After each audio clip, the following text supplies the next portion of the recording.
Did you talk to Lily about this? When Yeah. you first So heard I about started this? What talking did about she say? Lily, and so then I started testing it with Lily. So I started, what am I thinking of? And she'd spell it, what number, and I'd start asking her questions in my head. What kinds of questions? Like pretty basic stuff? Just basic stuff, just think of any random, question, but I wouldn't verbalize it. In my head, I'd think, what did you have for dinner? Simple things, and then I would not verbalize it, but I said, what did you have for dinner? And then she would spell. Hey guys, if you're not subscribed, please smash that subscribe button and hit that like button on the video. And if you don't have time to watch this episode right now, no problem, but I'd really appreciate it if you would save it to your watch later playlist. Finally, if you'd like to follow me on Instagram and X, those links are in my description below. Thank you.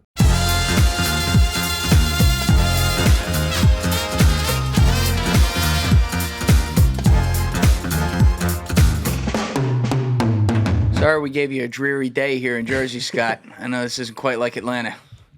Well, woke up at 4:30 this morning to the tornado sirens. So a dreary gray day in Jersey.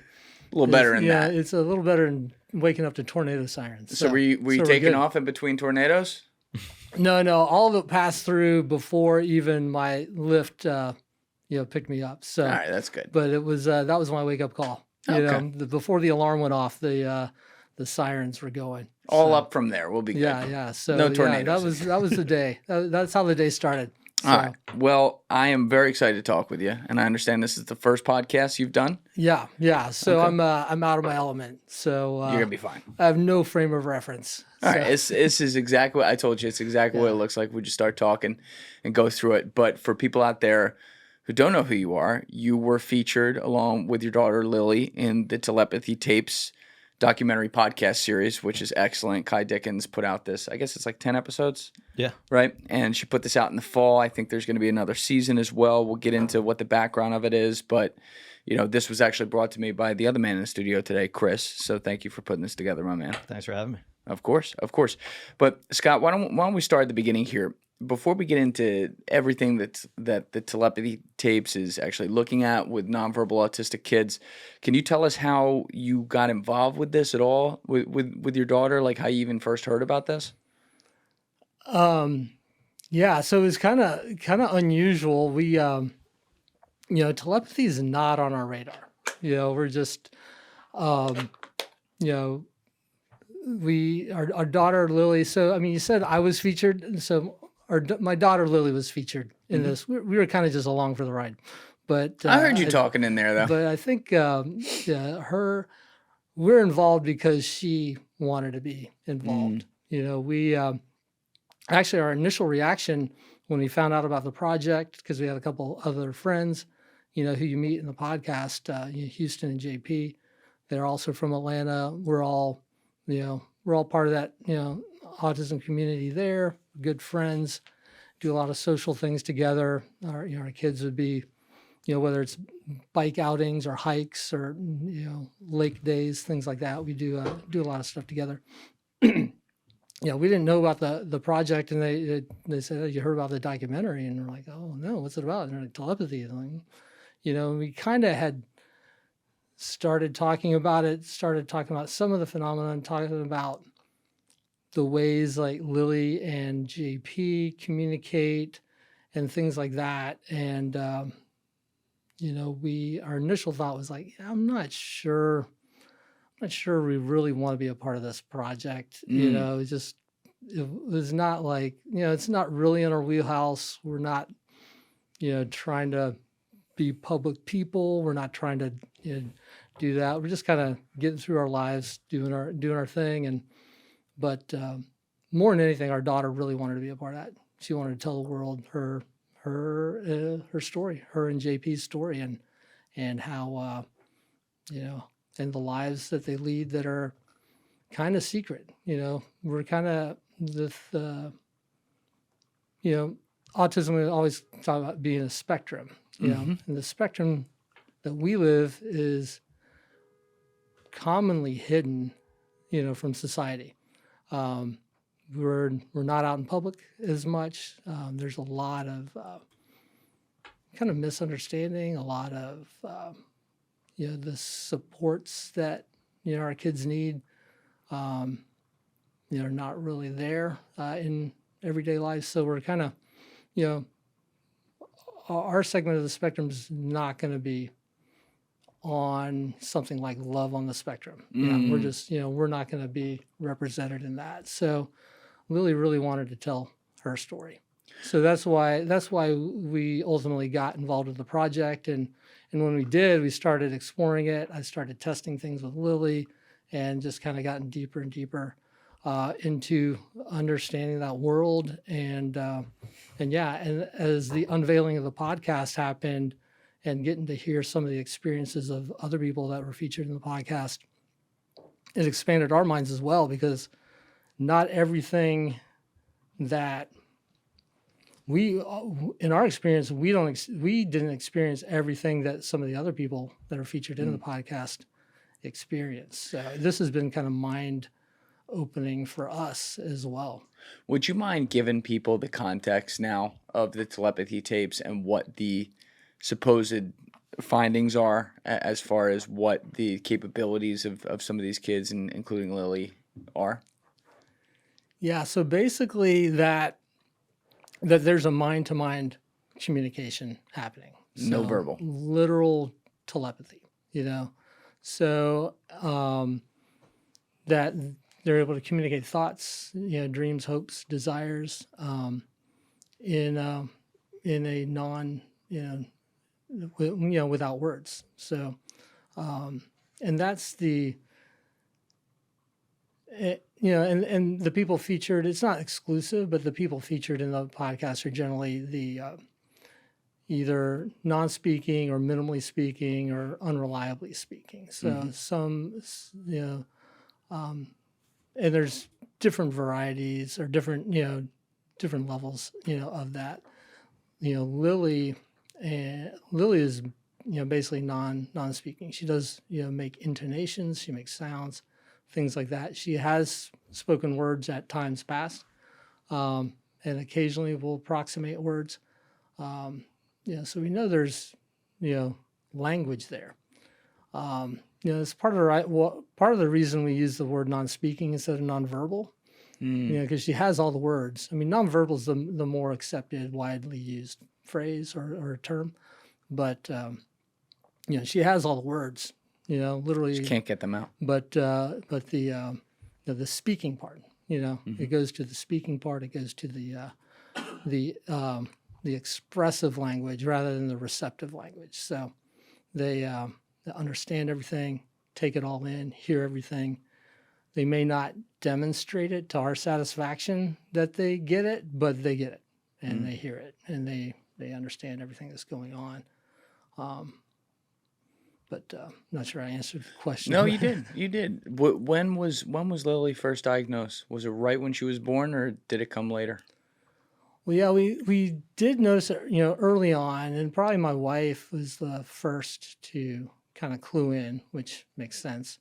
We were her first birthday. We were having, family over, had a little birthday party, had the cake and everything, and I didn't really clue into anything, but my wife was like, something's just a little bit off, I'm not sure what. And so we kind of went on, and then kind of her 18-month, checkup, brought her up to the pediatrician, was like, yeah, I'm not sure, the language is quite there. And, my, wife is actually kind of, dismissed a little bit. She's like, oh, well, your daughter's a doctor's kid, they always talk a little bit later, they're fine. A doctor's kid talks a little bit later?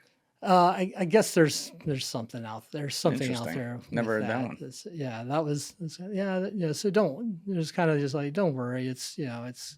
They'll get it, and kind of turned to Lily and goes, okay, use your words, and that was kind of it. And so kind of went on, and eventually, a few months later, it became, really clear that, some of the expected language, and the expected, play. She was kind of, lining her toys up and different things like that. And you're like, okay, we're probably dealing with autism here. And so she was 26 months old, so just over 2 years when she was officially diagnosed. And so we I got the diagnosis. We were living out in San Diego at the time, and I just jumped right in, got plugged into all the things. So they had really well organized regional centers out there that get you plugged into the ABA therapy and speech and OT. ABA therapy? So applied behavioral analysis.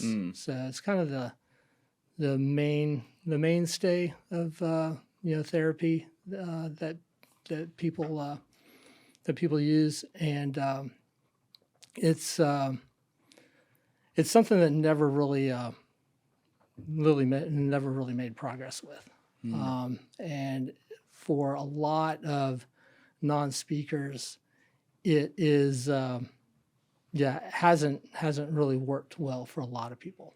Some people say, it really helped my child. They progressed. But I think for the level of apraxia and the level of dyspraxia that the non-speaking autistics have, that it's not really helpful. And Lily was actually diagnosed with autism spectrum disorder at the time, pervasive developmental disorder, and mental retardation were her three diagnoses that she received at the time. And meaning they didn't think she was going to be intellectually capable. They went beyond just diagnosing her on the autism spectrum. So those are the three diagnoses. Now they've kind of reordered kind of some of the diagnoses. They don't really use pervasive developmental disorder anymore. I think they kind of when they updated things with the new DSM-5, they kind of reclassified autism a little bit and kind of did away with pervasive developmental disorder and Asperger's, and they kind of incorporated those more into the autism spectrum. Maybe a little bit off on that. Somebody would probably correct me that I'm getting some nuance of that incorrect, but we're talking live. It's all right. But that's so that was where they were at, and it was like it was questionable. It wasn't like a definitive statement, but it was like but we come to find out later, and didn't really realize at the time. Every IQ test that is performed requires a motor component. So it's supposedly testing intelligence, but to demonstrate the intelligence, you have to perform a motor function. So you have to either point at something or pick a correct card or write something or whatever. It doesn't matter what the test. All the IQ tests require you to perform a motor task. And so if you have a gross motor or fine motor or apraxia or dyspraxia, you can't demonstrate your knowledge. Sure. You're not you're not able to accurately measure intelligence. You're measuring a capability. You're indirectly measuring intelligence by directly measuring performance of a motor task. Can you explain apraxia and dyspraxia to people out there who don't know what that is? Yeah. So praxis basically is just kind of the act of doing something. It's the practice. We're talking about practice. We're talking about praxis. Practice, man, not a game. Not a game. We're talking about not a game. Praxis. So anyway, we're talking about praxis. So it's the doing. It's the actual carrying out of something. It's the action. And so apraxia is obviously A is without. So it's without doing, without the action, without the thing. And dyspraxia is just disordered or disorganized. So, and for Lily and for a lot of people like Lily, they have apraxia of speech. And you think of it, speech. You have speech. You have language. We have different parts of our brain that are the control centers for each one of those. Classically, we've always talked about, you got Broca's area, in the frontal lobe. You got, Wernicke's area, a little more posteriorly, more in the temporal lobe there. And then there's some other areas. Our understanding of that is a little more complex than was originally talked about. And but yeah, there's different parts of the brain that are the centers for each of those. And for the speech part, it's a motor function. And so and for speech, it's a really complex thing when you think about it. You have, what starts as an idea, you have this neurochemical thing is going on in your brain. It gets moved, it kind of gets formulated. It then goes to like the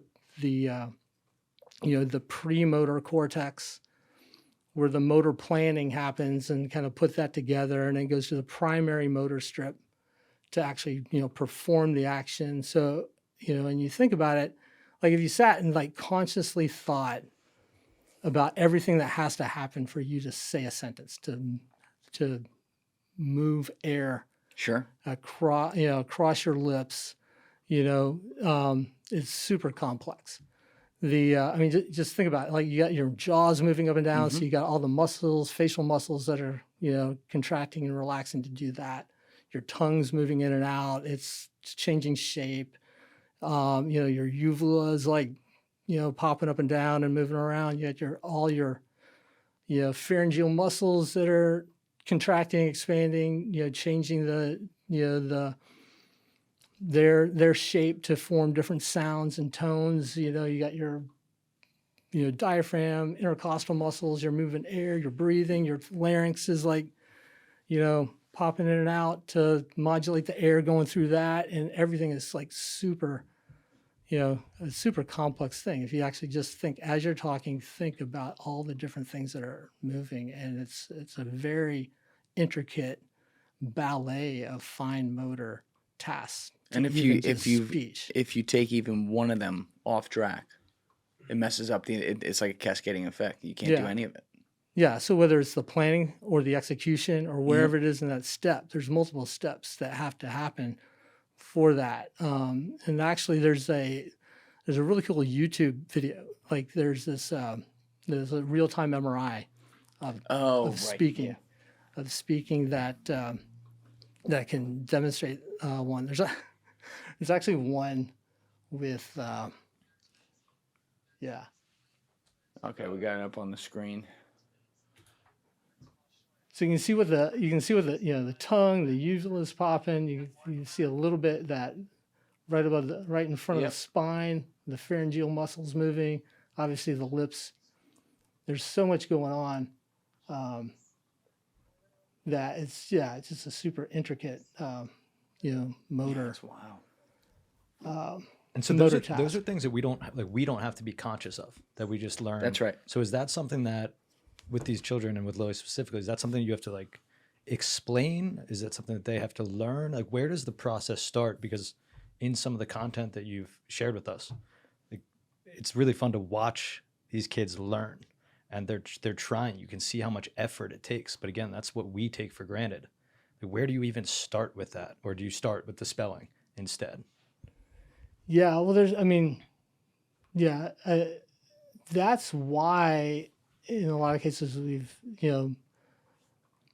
or that's kind of the whole concept of spelling, is that you're taking communication from this super intricate, motor, fine motor skill to a simpler gross motor skill. So instead of verbal communication, there's multiple modalities for communication. Obviously the most common one we use is speech, but obviously spelling, you have sign language, all those kind of things. We tried sign language with Lily. But again, the fine motor to put that. do that was still pretty complex. Sure. But yeah, that's what the spelling does. It moves that from a fine motor task to a gross motor task. And for people out there, when you're saying spelling, you're literally referring to the physical boards you'll use where you have the 26 letters on it and like a space and stuff like that, where they can go and point out each letter to be able to communicate. Right. So sometimes you even start with even fewer letters. So a lot of times you'll start with 3 different letter boards that the alphabet's kind of broken up, into 3 sections. So Why do you do that? to even simplify it, just have even fewer options. So because sometimes a letterboard with 26 choices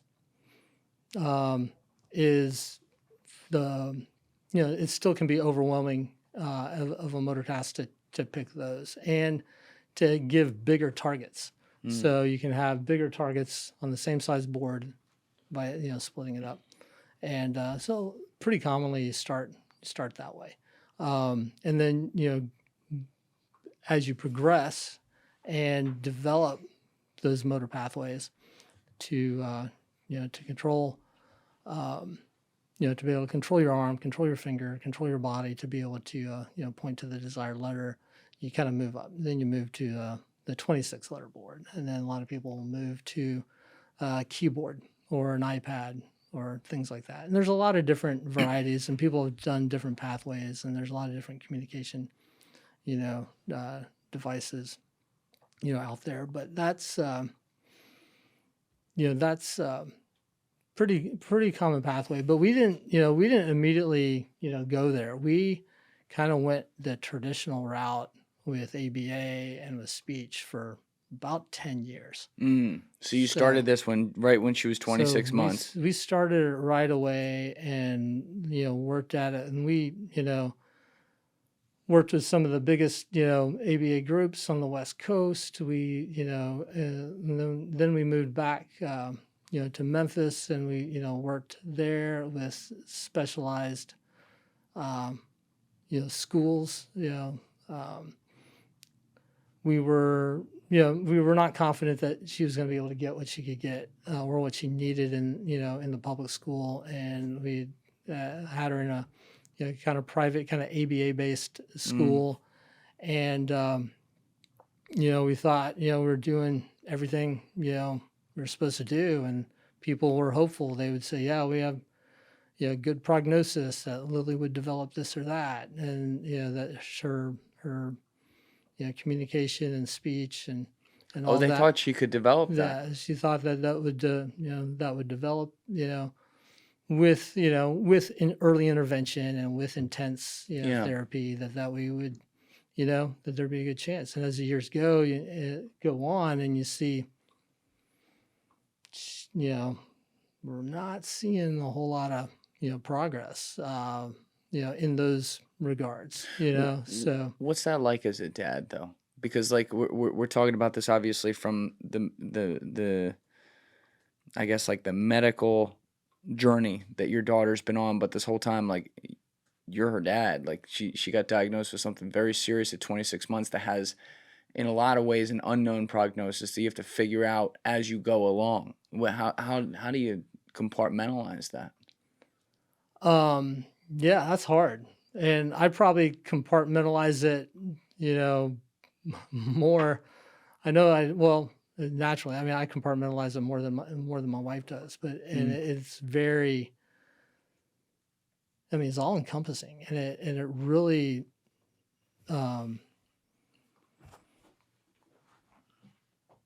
because it's this weird, mix of when you get that diagnosis, and at the time you're trying to be hopeful, but you're also like, what is this gonna, what it's gonna be? Like, try to stay positive and try to be hopeful that, she'll be able to develop and be able to have a, meaningful, fulfilled life. And, but then there's also like what, you try not to have unrealistic expectations, for your kids. You try to oh, well, I want to, I'm going to, love them regardless or whatever. Yeah. But then you're also like, what is that? Like, will she ever be able to, have meaningful relationships? Will she ever be able to find love? Will I be, able to walk her down the aisle, someday? Will she, find meaningful fulfillment in doing what she wants to do, and kind of all those things, and you wonder, and you're like, and you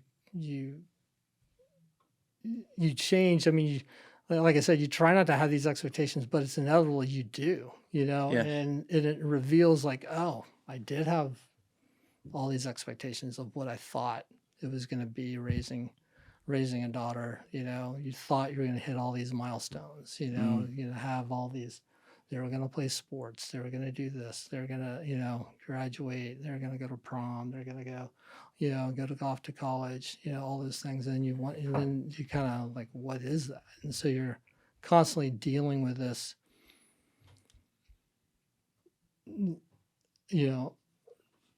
how change of expectation. How is it, what's this going to be like? How is this going to, affect her? What kind of life is she going to be able to live? And, and then then you're kind of mourning those losses of every one of those milestones, and mourning every single loss, and every step of the way. And at the same time, you have this, wonderful human being right in front of you that you're still trying to process and raise, and try to provide the, all the supports and everything that they need as well. Was it hard? I mean, like, it's your daughter, so there's an inherent understanding as a parent that you have about what she's like and who she is as a person. But when you are dealing with a child where you can't necessarily have a regular free-flowing conversation, even ages 5, 6, 7, when, there's limited vocabulary and limited things to talk about, did it ever feel like there was, I don't know, a little bit of distance there because you couldn't do that? Or did you feel like you had, without knowing anything about telepathy or anything like that might come later, you felt like, you were so involved in her life, and she was therefore also so involved in yours, that you were able to develop a really, really deep relationship? Yeah, it was, again, we didn't know the level of understanding that she had, and we wrongly assumed that she wasn't understanding to the level that she, I think, obviously was, looking back, so, and we would talk about her in front of her, and we would, and say things, and we would communicate as if her level of understanding was way less than what it was. And I think a lot of people, do that. And I think, that was the biggest, and we would talk to her like very slowly, and like 2-word sentences, and trying to like, want, eat, things like that, to, just trying to make it simple, thinking she didn't understand. And that was the number one thing when we did eventually get to, just trying the spelling, thing. And when we did, like, wasn't really that hopeful that it was gonna be useful for us. I was kind of skeptical about it going in, partly because we had done all the things we were supposed to do for 10 years and hadn't really, hadn't made, near the progress. They're like, pick the blue square, and we're getting 3 out of 10 for 3 years straight. We're okay, what's going on? But that was the first thing when we did that, and I was like, oh, she understands everything. And so we instantly started talking. I think she was, see what year was that? She was like 12 when we did that. And So it was like, okay. I mean, we instantly just started talking like she's a 12-year-old girl and she knows everything a 12-year-old girl knows, maybe even more. That's And crazy though, because you essentially go basically a decade where you're not doing any of that, and then overnight you discover, oh my God, holy shit, she's in there, and it's like ripping a page off, not even turning it, and suddenly your entire approach is different. Absolutely. Absolutely. I mean, that was the biggest change. That was the biggest switch. And then, yeah, you start feeling, man, God, start feeling guilty for, Yeah. what, how you've, and that's one of the things that the non-speakers will tell you. They'll say, I want you to talk to me. I'm here. Don't talk about me in front of me. Talk to me. Address me. I may not be able to, reciprocate in a way that's satisfying to you, that would demonstrate to you that I understand, but I understand. I'm taking it all in. When you started the spelling, did you have some of these conversations with Lily where you were like, oh, I'm really sorry, didn't realize you weren't, you were actually understanding all this. That wasn't our intention, to kind of give her the understanding that, you were working with what you knew and there was a lot of unknown that now you do know about? Yeah, absolutely. Absolutely. That was definitely part of it for sure. How did she handle that? That's one of the things about Lily and about really all the autistics that at least we have been, associated with, that their level of love and forgiveness and understanding is like off the charts. They have a level of empathy and understanding, even though they're the kind of dismissed, disregarded, abused party, that they are full of, grace, full of, forgiveness, and, are want to point everything toward love and unity. And, so It's amazing. yeah, it's super humbling. Do you think that comes from, as you were feeling those frustrations as like a young parent, she probably, again, from what we know now, I'm making assumptions, but she may have been able to read the energy and know that it was coming from a place of love. It wasn't, I'm mad at this situation. It's, I'm mad because I'm out of control. I can't do all the things that you want to do, whether with your daughter or for your daughter, because you feel a sense of, I'm assuming, out of control of the situation when these doctors are telling you your child's not in there. It's like a heartbreaking, thing. But do you think that at those ages that she was, and even speaking for other families, the things that you've heard, that they were processing, like, yes, you may have been talking in front of her about her, but it was like she could sense the love at the same time? Yeah, I mean, I think they do have an understanding of that. And kind of, going back a little bit, I think, and I think it goes to some of the things, because like autism classically have been talking about, is talked about being a, impaired social, impaired, impairments in social awareness, impairments in communication, and repetitive behaviors. Yes. So it's kind of, those are the classic three things, and it's really been thought of as a cognitive and behavioral, issue. And I think if there's one thing that at least I would like to get out there, that's not what it is. It's not intellectual. It's not a cognitive issue. That it's a sensory and motor issue. That it's not, it's not intellectual. It's not cognitive. It's sensory and motor. Are there any quick? I'm sorry to cut you off. I just want to know for my understanding. Do we have examples though of, say, nonverbal autistic kids who are diagnosed that way who actually don't have these abilities? Or is it pretty much all of them are kind of trapped within their body, as Lily is, where she has all these abilities, is actually brilliant, but just can't express them through motor function? Well, I mean, I don't know that I got a good answer for that question.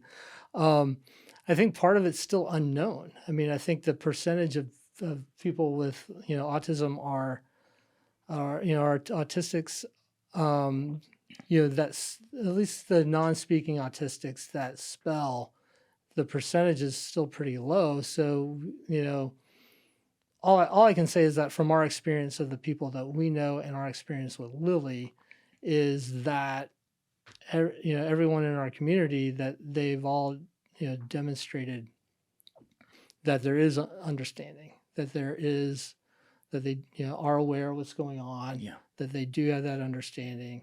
Now, certainly there's going to be, no group is going to be monolithic. There are going to be variations within that, but everyone, at least in our community, when they've gained the ability to communicate, have been able to communicate very similar things. That they're in there, they have hopes and dreams, they want to be treated like everyone else. Yeah.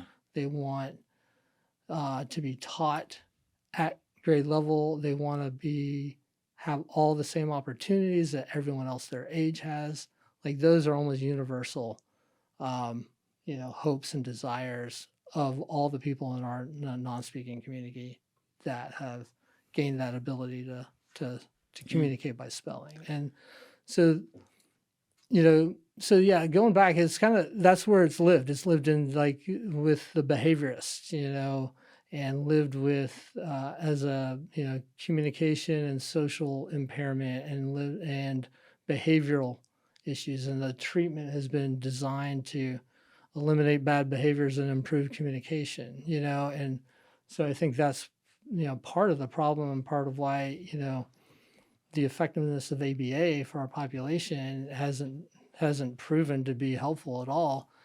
And part of it too is if you go back and look at Lovas's original study, they excluded all the people that had basically IQs of under a certain amount, or like a can't remember the term they used in the paper, but it's like the mean mean intellectual age or something like that. There's some kind of calculation, and whatever that was, 9 months or whatever, everything below that they had like a mean, and I can't remember the exact term, but it was below that, they were excluded from the study. So, I mean, Lily was diagnosed with mental retardation at 26 months. But you were also saying that's because it requires motor skills to be able to test it. Right, it requires motor skills, Yeah. but she would have been excluded from that original ABA study that showed that it helped, that, that study kind of has been used as the whole, foundation for ABA therapy. And people like my daughter were excluded from that study. So we're giving them a therapy that actually was never proven to be helpful for people like my daughter, because she would have been excluded from that study because her, measured mean intellectual age by her IQ tests would have been below what would have allowed her to be included in that study. So, and there's so many people, so many non-speakers that have said that, ABA has been traumatizing, for them. And, there's, and I've asked Lily about that too. And I don't know if she spelled this about her experience with ABA. And it also, in her response to this, it also,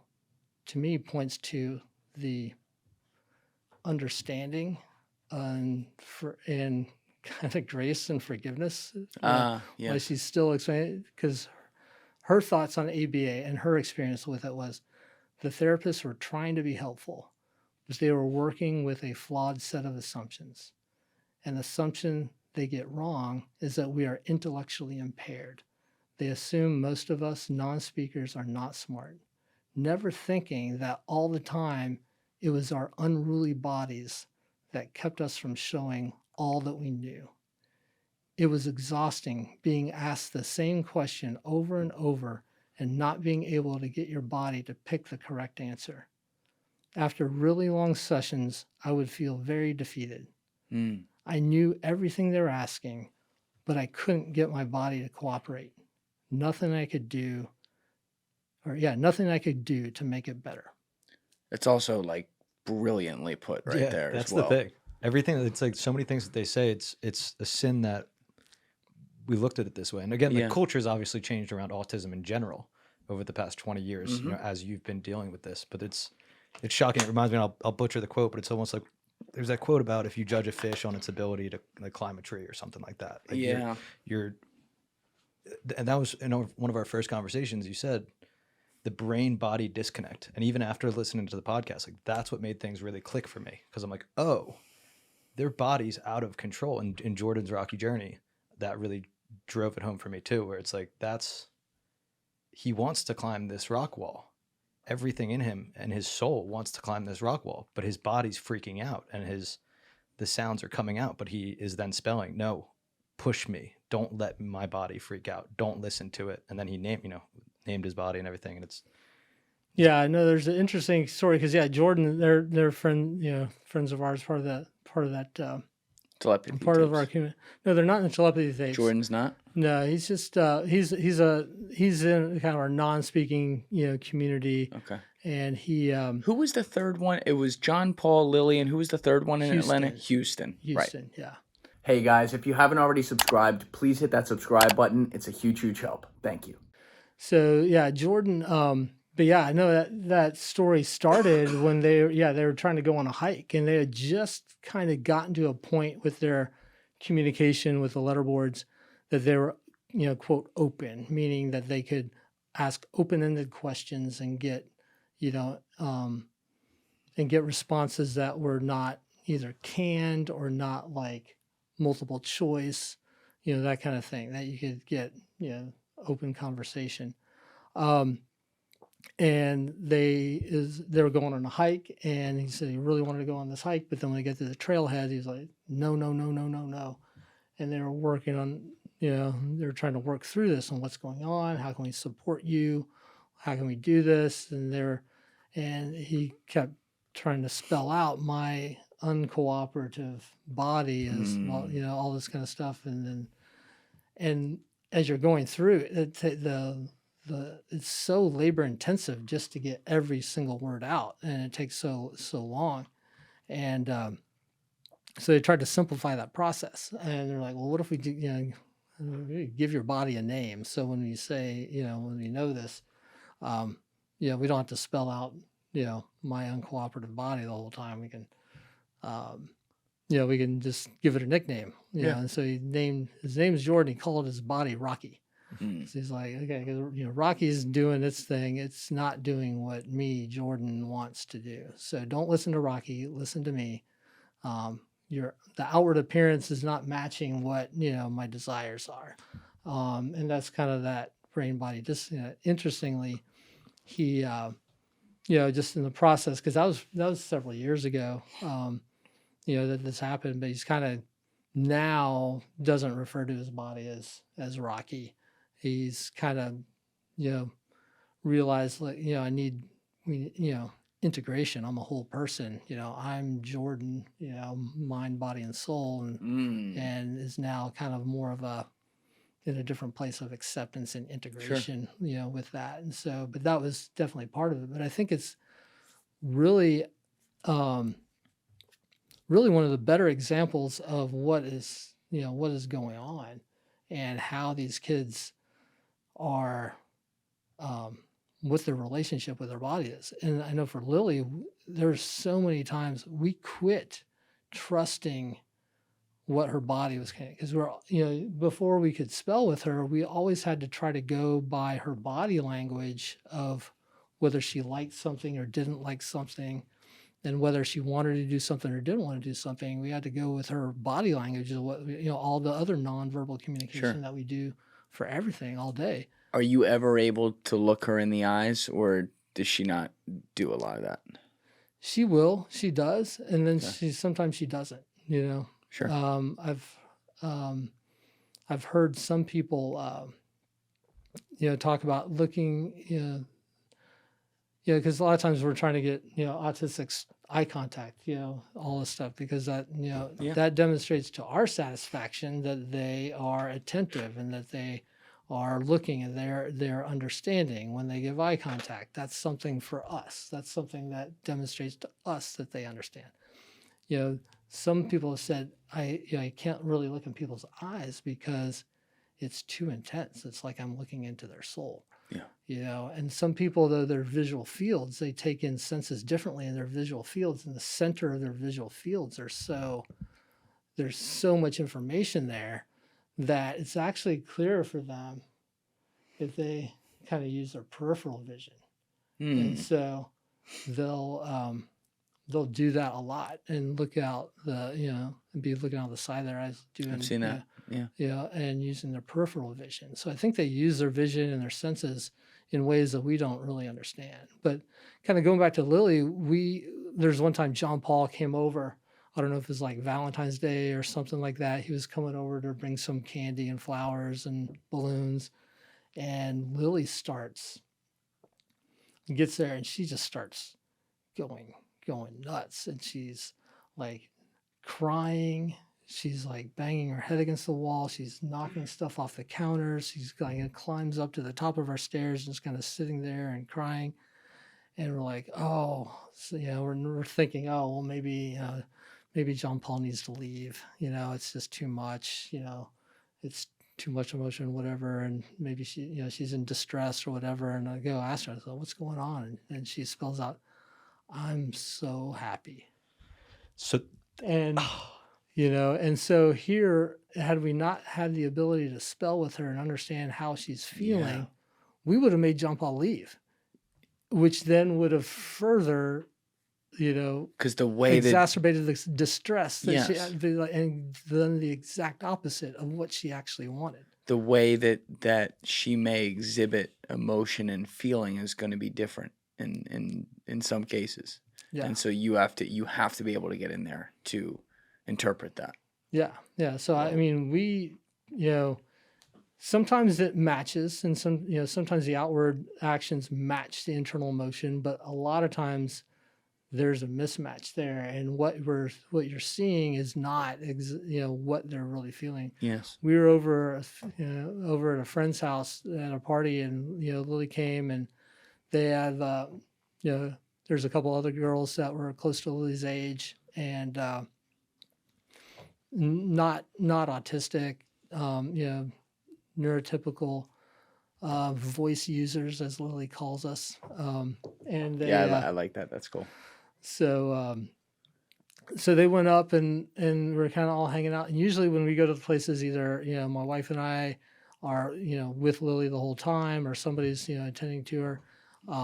But this time, she wanted to go up. She wanted to hang out upstairs with the girls and kind of do that thing. And so they were all hanging out, just them, and it was really like one of the first times she was hanging out with typical teens, friends near her age, autonomously without parents around. And they were up there for a while, and things were going good, and then they come down a little bit, and they're like, well, she started crying, and came down the stairs. And so they went, one of the other girls brought Lily down. It's like, yeah, she started crying. I was like, Lily, what's going on? And she just said, I'm just so happy, so To feel normal. yeah, to feel like she's, having a meaningful, relationship, just doing what everyone else takes for granted, I'm trying to put myself in your shoes when she was 12, which is completely impossible to do. I'm just imagining all the possibilities of what might have been popping into my head after this long journey to even get here to know that my daughter's in there, like fully and everything. We had talked a little bit about some of the things you asked her about ABA and what her interpretation of that was, but what I can only imagine there's a million different things you want to ask her to know more about her. Like what were some of the highlights for you where even I don't know if I should put a timeline on it, but in that first few weeks of her being able to spell and communicate with you, what were some of the most important breakthroughs, like from a father-daughter perspective, you were able to have?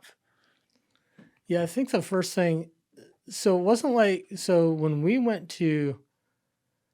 when we discovered the spelling thing, we actually, went to, spelling practitioner, Soma, who's in Austin, Texas. And she had her that first week. So we did kind of a week-long intensive thing. And so that first week, she demonstrated, that she understood everything. She was, she knew that there was war, that war had gone on in Iraq. She knew her multiplication Whoa. tables. She knew the multiplication tables. She hadn't been taught any math. Is that like Really? a savant kind of thing then? That she knew that if she wasn't taught it? I don't know how much was savantish or how much of it was just, absorbing and That's amazing. taking things in. I don't know, but yeah, she knew it, and she, with the help of Soma, she wrote a little short story, about a horse named Ben who lived on a farm, and it was raining and he was sad, and there were ducks and pigs, and we're just watching all this unfold. Wow. And we're like, what? Like constantly just like, what is going on?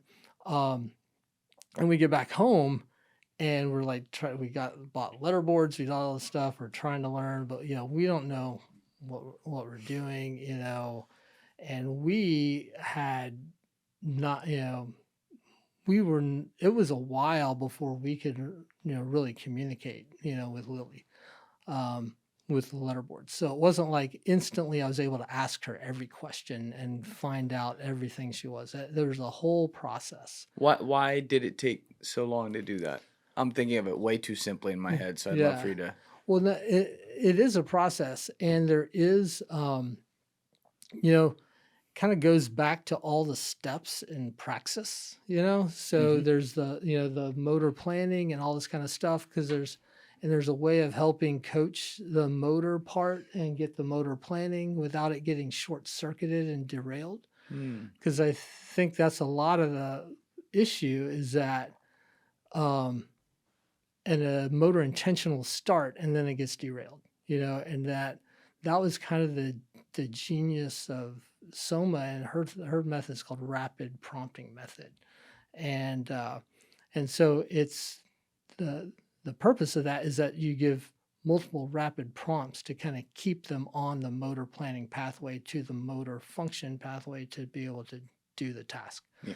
And whereas before, the mindset was like, oh, you need to give slow words, one words, 2-word sentences. Got it. We need to make sure they understand or whatever. And this, that was totally flipped. I was like, no, rapid. We're going to rapid prompt it. There it is. Go to it. Blah, blah, blah. Hit the nut, and just kind of keep them going, and, more of a rhythmic, thing to kind of keep the motor planning before it gets derailed. Because I think there's some things that are going.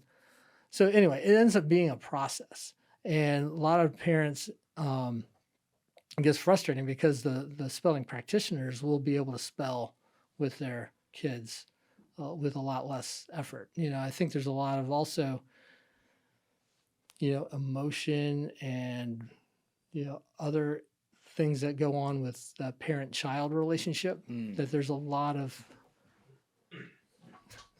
a lot of things that kind of muddy the waters, with that, because you got all these parental expectations, and it's kind of like when I was growing up, I'd have, I played basketball, and some of the best games I've had is when my dad couldn't be there. My dad was very conscientious, and he was like, did everything, work schedules to be at almost every basketball game. And he never he wanted me to do my best. He did his best to not put additional pressure on me. Wanted me to perform, but there's still that thing. Am I going to please my father? There's that kind of thing. And then when he wasn't there, there's something. I don't know. It was kind of interesting to see that I would have. I ended up having a really good game, but it didn't show. All I have to say is that, loving parents with intention can cause, make the performance of a task, it can complicate it. It can Sure. muddy the waters. It can do that thing. So I think parents experience that with the spelling, in a big way, and it can take a long time and take a lot of effort to kind of overcome that. And that's that's what we see a lot. There's almost like this like emotional energy, like you're saying, blocking, and like these are the things, again, we don't see them, so we don't, but we feel them. Everybody feels them. I always say, like, if you come across two people who are married and in love, like when they walk in, you know that they're dating, because there's a thing around them that is energetically obvious to us that we subconsciously process. And I wonder if that's part of it. And then another thing I picked up on is with the communication partners, like you're saying, it's not like you can just put a board there and have them just point to it immediately. Like they're put the board down and they go. Like they put the board down and then go, and they lift it up. And it kind of, I wonder what's happening in that process, because that's something I've noticed every time. The communication partners hiding the board, and then they put it down, and then they point. Like, and it's like, and is that it's what kind of a reset, and it has to do. And I do that a lot with Lily. And it's kind of think of it like a movie set. Take one. Take two. Yeah. And so and so there's a few things that ends up happening. I think what these motor loops that end up happening, part of the, because there's this whole thing with praxis, again talking about praxis, that you have the planning, you have the execution, and at the end you have the inhibition where you have to stop the action. And so, and I think sometimes what our kids will do is they'll get on the board and they'll hit a letter, and then the board will get interesting, and they'll just start tapping all over the letter board, and not in a communicative or meaningful way, and they'll just start tapping around. And so when you reset the board, you're kind of getting that, okay, we're stopped now, we're back to initiation for the next letter. And rather than getting into this loop of, I'm just going to hit whatever. Because when they're doing that though, like when they start tapping around randomly, is it they're still within their own head maybe communicating, but now on the outside it's like the wires get crossed a little bit, so they get off track, but they don't think they're off track? Or is it more, I don't know. That's I'm not sure. Yeah, I'm not sure exactly what's going on. I haven't tried to ask Lily that specific question. But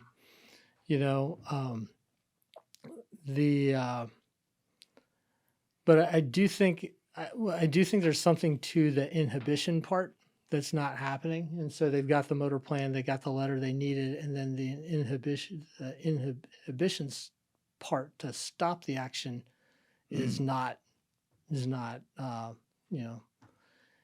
doing what it's supposed to do or whatever. So, but that's the but there's things we know about the autistic brain that that are interesting, and I don't know if it totally explains it, but there's a few things that are happening or that happen, and I think they're still figuring it out. There's so many tests, there's so many studies that have studied brain connectivity in different regions of the brain in autistics and typical developing people that are, there are some differences there. And I think of some of them, if you kind of put them together, some of them explain some of the stuff we see, with the non-speaking autistics. And one of them is the degree of synaptic pruning. Synaptic pruning. That happens.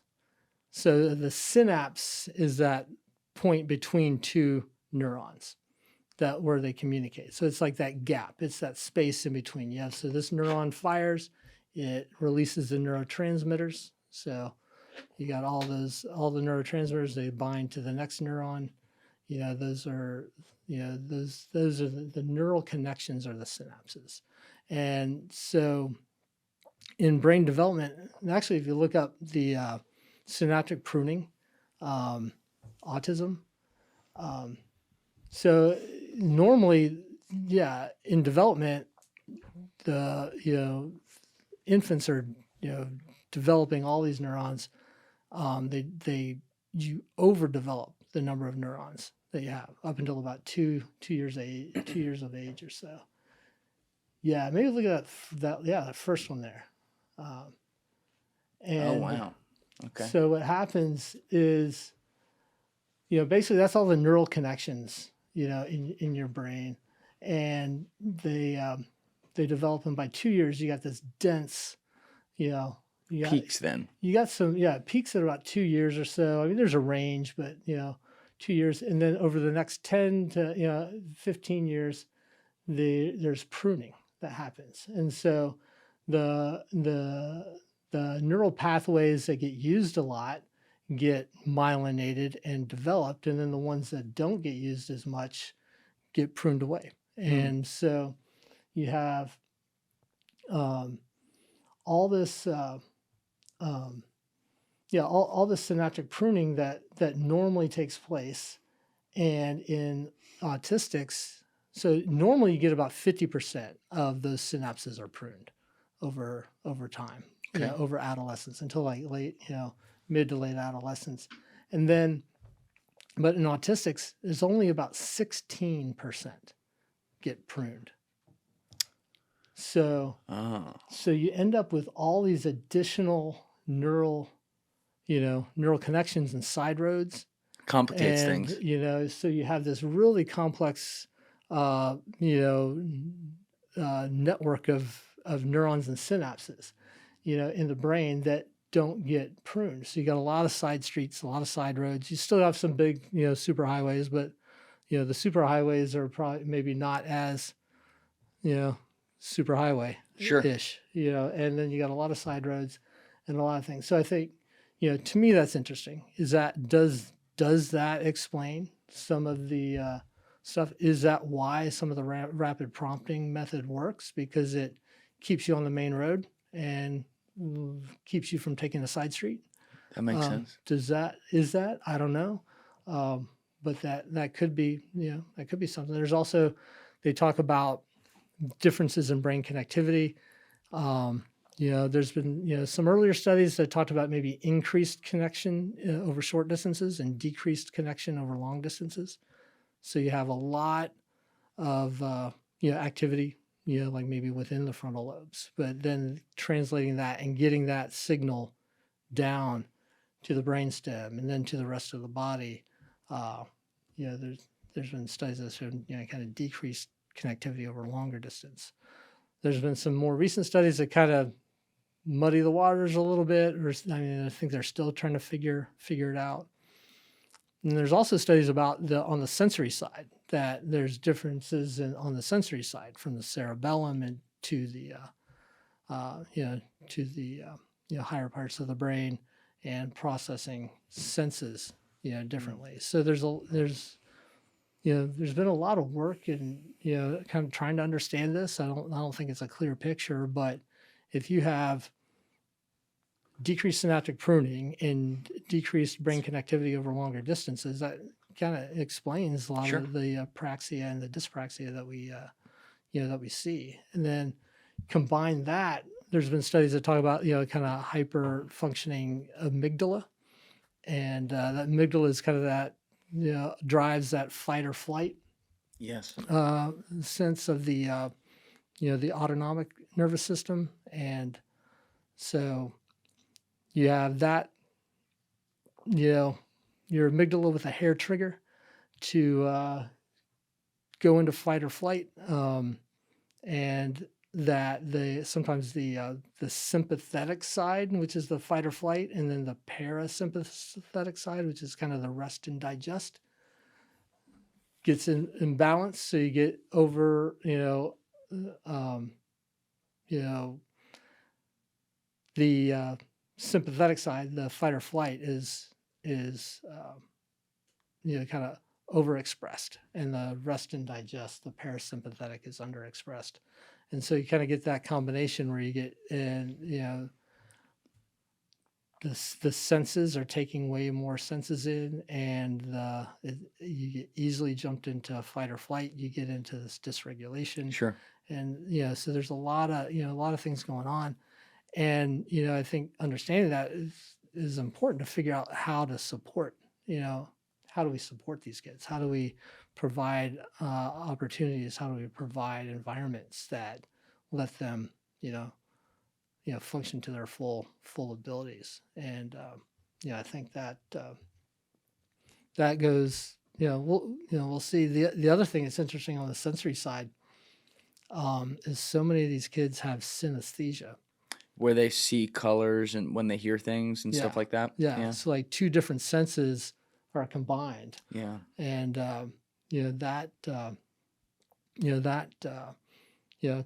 complicates things too. And I mean, to me, if you have decreased synaptic pruning, it makes sense. There's a lot of other side roads that these senses could be interconnected with, and sound and sight and smell and touch. But it's interesting. Like general population, maybe about 4% have synesthesia, and autistics about 20%. Makes sense. Have synesthesia. I have a little bit of that. Yeah, and that's exactly what I was thinking with the lack of pruning. I wonder if that's like you're saying these side streets, and we use the term disabilities, but like what are they seeing on these side streets? What are they experiencing on these side streets of the brain? And there's a lot of crossover with, I think one of the images up there, Alessi, is what happens when your brain's on like a psychedelic, because you're getting this fresh snow. It's disconnecting all of these, again, the pruning for a little bit, and you're able to find new pathways. And that's why psychedelics for depression and things like that, for PTSD, have been huge, because you're putting down fresh snow, you're finding a new neural pathway. Yes. With things like addiction, it's like you're not consciously making that decision every day to grab a glass of wine at 5 o'clock. Your brain is pruned to do that. So if you have a lack of pruning, I wonder if that's why they're able to, again, see things that we're not able to see, process things, taste the color blue. Like that's, I don't know. I don't even know how to put it into words, because it's so, like we talked about in the car, it's so mind boggling. There's almost like this desperation, in my opinion, to like understand. And I think obviously, you're feeling that to a whole new level. Yeah. I mean, I don't know the answers. These are, again, this is not my field of expertise. There are many people that could, talk, way more. But you've seen the example that. Your whole life up close.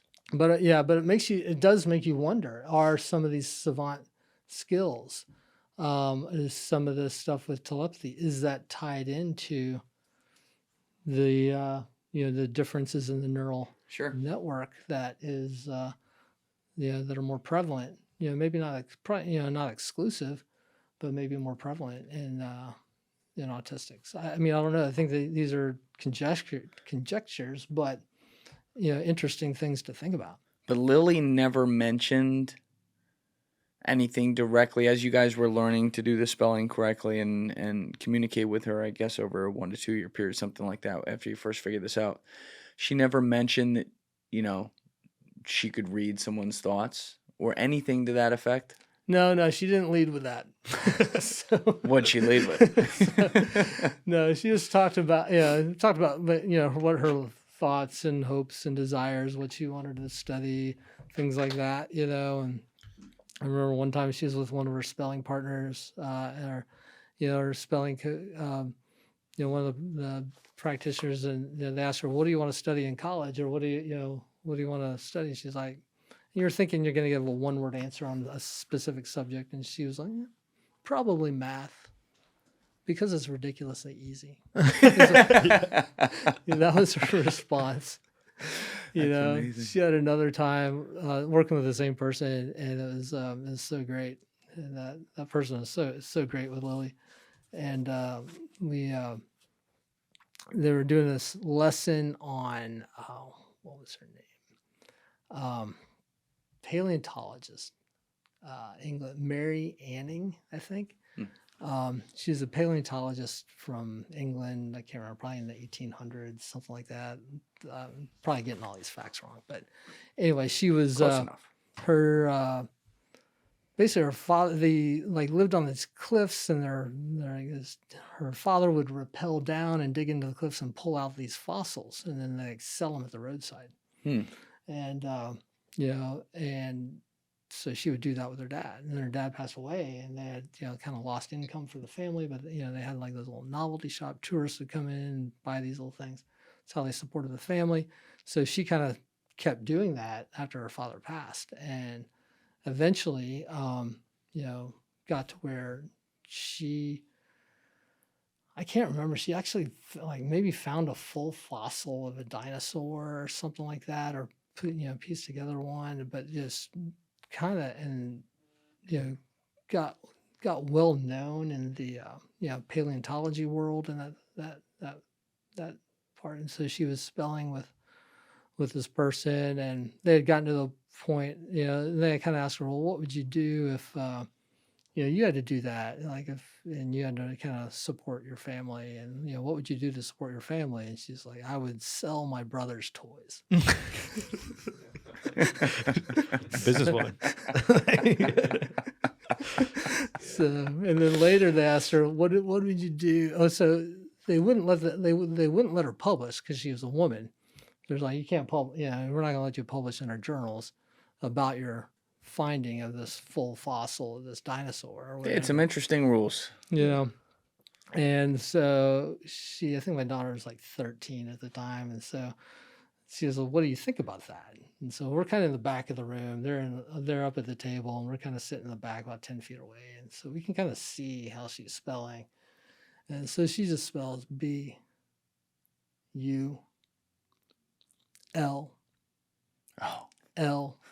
Bullshit. S H, and this is like this slow moving wreck that you can see at SHIT. So it's like proud father moment. It's like my daughter's first curse word, that she spells. Anyway, but yeah, That's awesome. That is cool. And what's the, I don't want to over jump around too much here because there's so much on the bone, but the focus of Lily within the telepathy tapes was on her relationship with John Paul. And you guys, as the way I understood it was, you moved to Atlanta when she was maybe like 12 or something like that. Is that right? Yeah. I think it was later that year after the bullshit episode. So we were kind of looking. At the time we were living in Central Washington. State. Yeah, Washington State, beautiful place. Love the people, and but there just for Lily and what her needs were, we just weren't. We were just kind of newly discovered that she had all this ability, and trying to figure out, well, what's the best environment for her to be able to flourish. And so we started looking around at the time. And there's more communities now, but at the time, kind of the biggest non-speaking autistic communities or spelling to communicate were in DC and Atlanta. And so we kind of looked around at both and that kind of thing. And then we kind of discovered this school in Atlanta that was kind of a middle school that was, or kind of elementary to middle school. And they were teaching basically on grade level or above, utilizing the letterboard spelling to communicate For all nonverbal autistic. Yeah, so they had speakers and non-speakers in there. Okay. Kind of a mix, but they would teach identical to both, and they would have supports and communication partners for the non-speakers to be able to express their to participate and demonstrate their knowledge and create. And they had full gamut of literature, art, math, science, everything.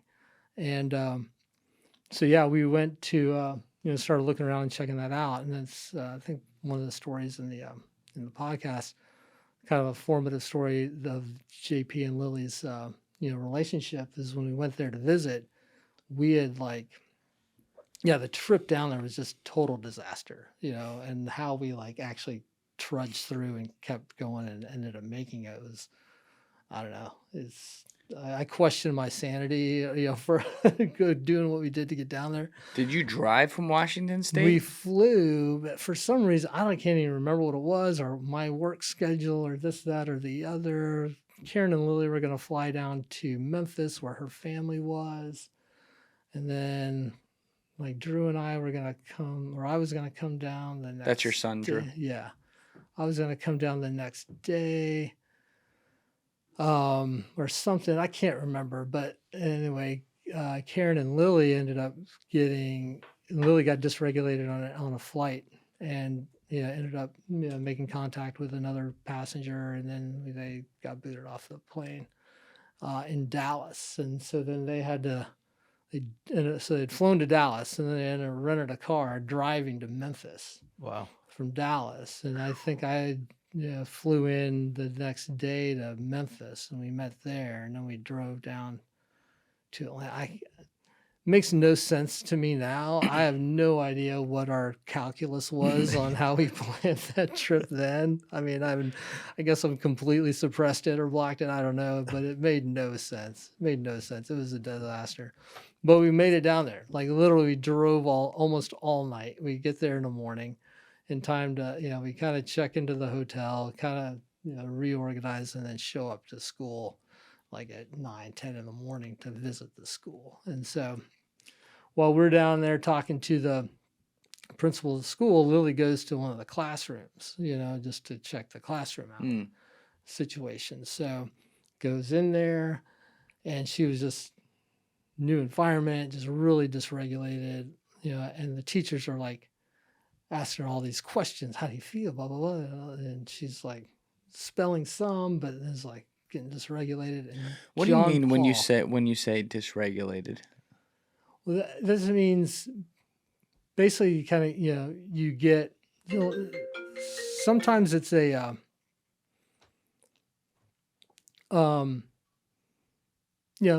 can't hold still. Sometimes it's, you bang your head against the wall or the table. Sometimes, Lily will, hit her leg. Sometimes she'll like put a lot of pressure on her temple. It just, sometimes it's a full on quote tantrum, although we don't, use that term because, for many reasons, but yeah, dysregulation is, it's like the body is, all the things that don't, that you would think of being dysregulated. Sure. But, okay. So she's doing that, and John Paul gets up and was like, grabs a letterboard or whatever, and like hands it to the teacher or whatever, obviously has something to say. And, he spells out, you need to let her chill. And so. And they didn't even know each other at that point. They had just literally seen each other for the first time that day, didn't know each other at all. And that was the start. And so. And they're like 12 years old, something like that? So yeah, Lily was a year older than JP, so they're like 13 and 12, probably. Got something it. like that. So yeah. So he was like, had Lily's back from the start. And she calmed down after that? Yeah. Wow. Yeah. And I think they kind of let her alone, gave her some space, let her wasn't demanding a task from her at that time, and yeah, so it ended up going well, and we ended up moving cross country to do that. And she was there for a while, and kind of during that time, we didn't see any of their interactions because it was just at school. Her and John Paul. Yeah. So we weren't part of that. We kind of knew Libby and Peter. Maybe we knew of them, but we didn't really know them well. We knew them as parents of JP or whatever. But, right. After a little while, I think one of her teachers was like, yeah, I think there's something going on there.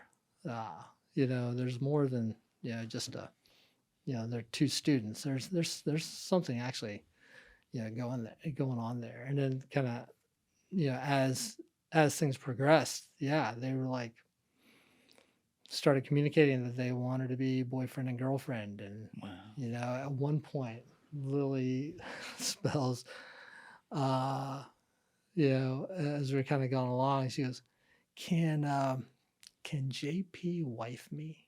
Or something like that, or whatever. And I was like, just to be direct. Yeah. And I was like, if that's what you guys want to do, yeah.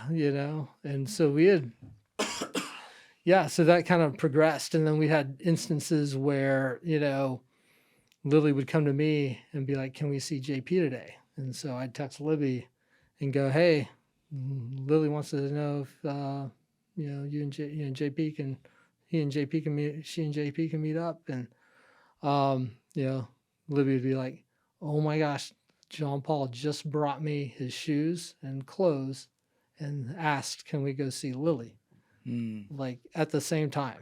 So How would they? So when they would hang out, and I'm sorry if some of these are like kind of dumb questions. I just don't have as much experience with seeing this up close. Like, how would they interact together? Because they're not verbal, but is there like they're looking into each other's eyes a little bit, or they're feeling that like the space around them? How would it really work?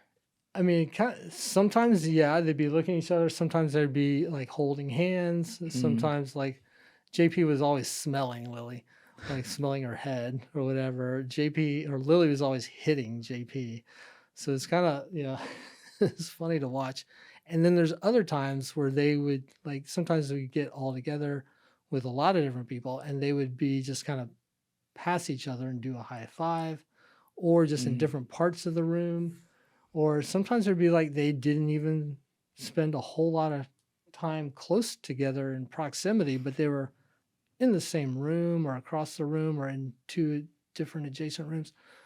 But they still just kind of be in their presence. And a lot of our friends, they all articulate that they really like being around other autistics and like being together. And even though you look at it and you think, okay, there's a bunch of individuals that to our eye doesn't look like much interaction is happening, but on their, level, just being in each other's presence and all that kind of stuff is, Sure. they love it. And so there's sometimes, there's Libby tells a story about Libby's JP's mom, that if, there's times where they were we'd be in the same house or we'd be over at their house. There'd be a lot of people there. There's very limited amount of time where Lily and JP were actually close together. And at the end of it, Libby had asked JP how it went, and he's like, "Oh, it was awesome." Being with Lily, even though to our eye they weren't even that close. But then, but they go on walks. They would go. Oh, they go on walks together. Yeah, I mean, with a communication partner, usually with supervision. Because we both, I know in the podcast, there's the elopement story with JP swimming in the ocean, but we've had a couple elopement episodes with Lily as well. That's when she'll just try to leave take and go off somewhere. Yeah, her body just take her off. We had actually 3 different times where she got out of her sight and where we didn't know where we were and that's got to be terrifying. Had to get police to help. And what did she go to do terrifying. When she did that? One of those times, maybe.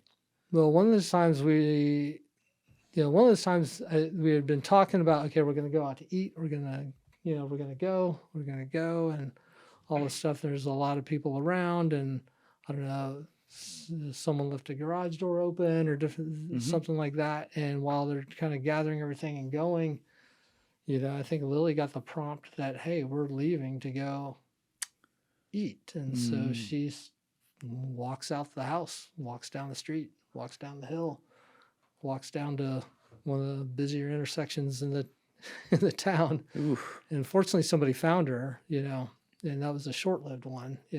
Somebody found her and had called the police. And then when we called the police, they're like, oh, I think we might have her, so we pretty might know. And then another time I was walking with her and she like took her shoe off and like threw it in somebody's yard, and their yard was a bunch of bushes and stuff. So I go in fetching the shoe, and meantime the owner of the house, who we actually knew from all the walks that Lily and I would go on, starts coming and chit-chatting, and I look up and I'm like, oh crap. Lily had gone around the corner, and I'm like, did she go left? Did she go right? And so I run after her, and I 50-50 guess wrong, and she got out of the sight, and that was the scary one. She was gone for like 3 hours. Oof. And what does she say? Like once you do find her and you're back, like what's the communication like? I was asked her what she felt the whole time, and she spells total freedom. The story that was told in the Telepathy tapes with John Paul planning on their vacation. Yeah. He was going to go for a night swim. That's the one that it got me tearing up because that's all he wanted. And it was so, And again, your empathy, Libby's empathy to understand that kind of thing is incredible, because it's, yeah, I can't imagine how terrifying it is. Yeah, it's terrifying to us. And she's sitting there saying, that is total freedom. But even like you said, Yeah. with the garage door, it's like that, when the garage door opened, that's a chance, like I would imagine in her head, chance for freedom, Yeah. you know, to be watched at all times, to be, you know, they already feel, I'm making assumptions, but it sounds like they already feel like they're in a cage mentally, where they Yes. can't get their words out, to be in a cage physically, to where got to make sure all the doors are locked, got to make sure this, that, like. How does that, like, when in some of these instances, one of them you mentioned where someone was able to find her and then I guess like bring her back. How does Lily deal with, you know, like a stranger suddenly being like, "Oh, come with me," who's obviously trying to help in this case, but does that scare her that someone's like trying to guide her back somewhere? Because it seems like that would almost be difficult to get her back to where she was coming from if it's not you personally doing it. Yeah, I don't know. I haven't asked her that specifically, you know. All right, go ask her when you get home. Now, no, there's so many things that, yeah, you think, people ask me stuff all the time. I'm like, actually, I haven't asked her that. I don't know. But, you know, now knowing what I know about how she can sense people and read thoughts and different things like that, I imagine she has an idea of who's, you know, has good thoughts and who doesn't. And but yeah, I haven't asked specifically. Yeah, so I don't know. But it's definitely one of those things for parents. I mean, just the life we live, we're constantly on this hypervigilant status that we're constantly in kind of fight or flight mode too. You know, that we're constantly, you know, what's going on? Like if it's too quiet, where's Lily? What's happening? You know.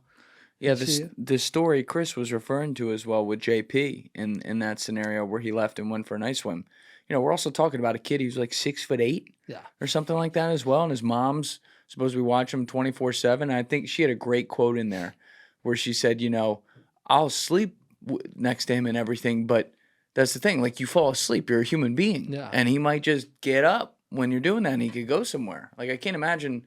You know, he's also like physically huge. It's just imagine like a mom like trying to and if he wanted to do something, you couldn't stop it. Yeah, I mean, it's just like physically, yeah, it's impossible. Like once he got something in his head, it was like, yeah, okay, we'll have to wait it out. But it's happening. Yeah. So, did you when as JP and Lily developed their relationship and were going to school together and everything, as I guess like young teenagers, adolescents, you're obviously getting to know Livy, you know, JP's mom and the husband as well, I guess. Yeah, Peter. And so did they never discussed with you their understanding of what they thought JP was capable of? We always just kind of said, oh, they have a connection. They have a connection. They have a vibe. They have a, you know, they understand each other. They, you know, and it was kind of, you know, in the telepathy thing for us, you know, it's one of those things that like we didn't have a category for it. We weren't even thinking of it. It wasn't really on our radar. So they weren't thinking of that either. I think they were thinking it more. They were obviously they were thinking it way more and had tested it and had been involved with it because they were involved with they were involved with Kai when she started this about I can't remember, maybe 2022. Kai Dickens did telepathy tapes. So she was involved. They were involved from the beginning. So they were way more clued in than we were. You know, we just had little snippets. Lily would do something, or I'd get a text about something, and then I'd ask Lily about something, and she would refer to something on the text, and I'd be like, "How did she know that? Did she see my phone? She must have seen my phone or read it." But then, you know, thinking back now, I'm like, no, she wasn't even, I was holding my phone here and turned it off. And, you know, she wasn't in any line of sight to be able to see it. But then she would spell something, you know, demonstrating knowledge of what that text was about. Or do you have other little things and like, I think she just read Interesting. I think she just read our. Did she just read our minds? And so it was kind of. But still, even with those little episodes, we just kind of like, oh, okay, that's kind of weird, you know. But we weren't like, okay, our child is telepathic, and now we will, you know. Well, it's a huge jump. Yeah. You're like, It's wait a like- minute, this went to straight ESG like overnight, you know? Yeah. So I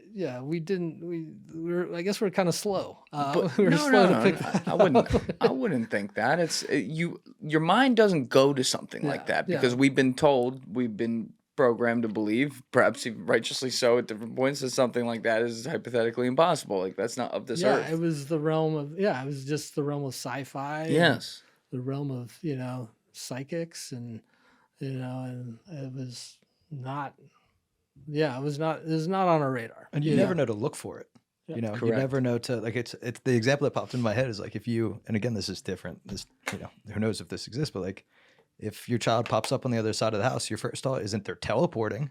You know, it's not like you wouldn't think, oh, she's reading my mind. It's Yes. did she go on my phone last night? You know, it's like No, you come up with a rational explanation for it. There's like, Yes. They must have climbed out the window, went around the house. Yeah, and that's yeah. how they got Like- there, because they didn't walk through the living room because I was there. And they come up with an alternative explanation. yeah. But Yeah. Livy and Peter were Yes. involved with Kai's potential hypothesis in making this podcast as far back as 2022, Yeah. which is before you.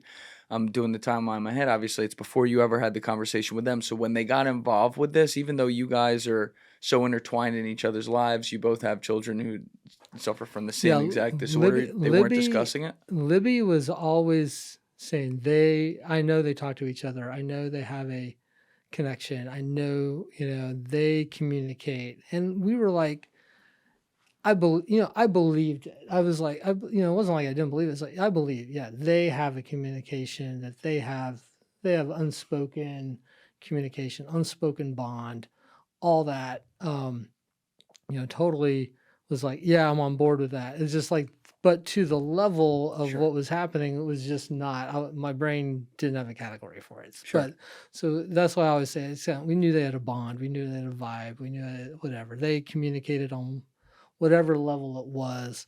And, not thinking that they were literally thinking full thoughts, full sentences, full dreams, probably at levels that are even beyond our, limited of what we, how we communicate verbally, it was, now it's definitely changed, but it was, we didn't really know to the level it was, but Libby every single time would say that.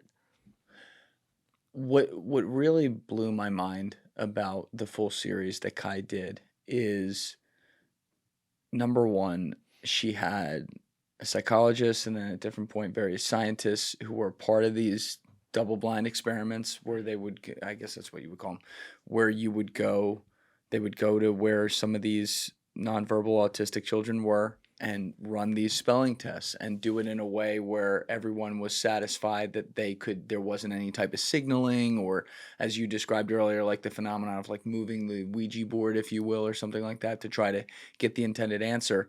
And I would listen, I would literally like go back, like I'd listen to it and then go back to see if I missed something, because it's just audio obviously on a podcast.